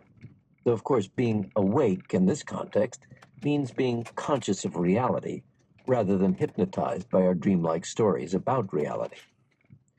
With metaphor, the brain is making a connection between a pattern of neural activity and the real, genuine world. Metaphor is also the very heart of poetry. As Emily Dickinson writes, hope is the thing with feathers. There is no hope in taking this literally, but the right brain sees the unusual way in which hope and feathers are connected. In this sense, perception itself is like poetry, and our most basic conscious experiences are like writing a poem. Perhaps the reason Buddhism and other spiritual traditions use metaphors so frequently is because they sidestep the gatekeeping functions of the interpretive mind. On the surface, most metaphors seem simple and innocent, so the interpreter doesn't engage any of its defenses. By the time the right brain is active, experience has already transcended the left brain to some degree. Unlike the verbal silence that is going on in the right brain, the vast majority of happenings in the left side are about other ideas, or ideas, about ideas, in a sort of self-generated bureaucratic machine. Of course, these stories and interpretations are all abstractions. So one could say that what is going on in the left brain is countless images reflected in water with no substance. Or, as a Zen Buddhist might say, the mind is like water. Spatial processing. As mentioned in the last chapter, the right brain is key in spatial processing. Rather than focusing on one thing at a time, the right brain senses the whole picture, both the things themselves and the spaces in between. One could say that the right brain understands that a figure is determined by its background, something the left brain tends to overlook. The truth is that no figure could exist without the background, and the shape of the background is dependent upon the figure. This is so simple that you might miss the fundamental importance of it, especially if you are over-identifying with the left brain. Huh? For instance, let's go back to kindergarten for a moment. Yeah, And we've think of been here something as before. simple as the difference between the idea knows of where we're one going. and two. What is this difference? Hello? Okay. It isn't a thing that turns one into two, but rather the space between. A space between one creates two. And what is the difference between two? Simple that you might miss the fundamental importance of it, especially if you are over-identifying with the left brain. For instance, let's go back to kindergarten for a moment and think of both the things themselves and so one could say that what is going on in the left brain is countless images reflected in water with no substance. Or, as a Zen Buddhist might say, the mind is like water. Spatial processing. As mentioned in the last chapter, the right brain is key in spatial processing. Rather than focusing on one thing at a time, the right brain senses the whole picture, both the things themselves and the spaces in between. One could say that the right brain understands that a figure is determined by its background, something the left brain tends to overlook. The truth is that no figure could exist without the background, and the shape of the background is dependent upon the figure. This is so simple that you might miss the fundamental importance of it, especially if you are over-identifying with the left brain. No, you're good. No, I'm going to go to where I Let's usually go back go. to kindergarten for a moment and think of something as simple as the difference between the idea of 1 and 2. What is this difference? It isn't a thing that turns 1 into 2, but rather the space between. A space between 1 creates 2. And what is the difference between 2 and 3? Again, just more space. And what is 4 but adding more space? Things are intrinsically linked to space. Space connects. Space creates all things. Yet if you remember the quick exercise we did in Chapter 1, the left brain interpreter only focused on the objects in a room, and you likely did not even consider the empty space when listing what you saw. The yin-yang symbol of Taoism expresses this truth perfectly. The white is necessary to see the black,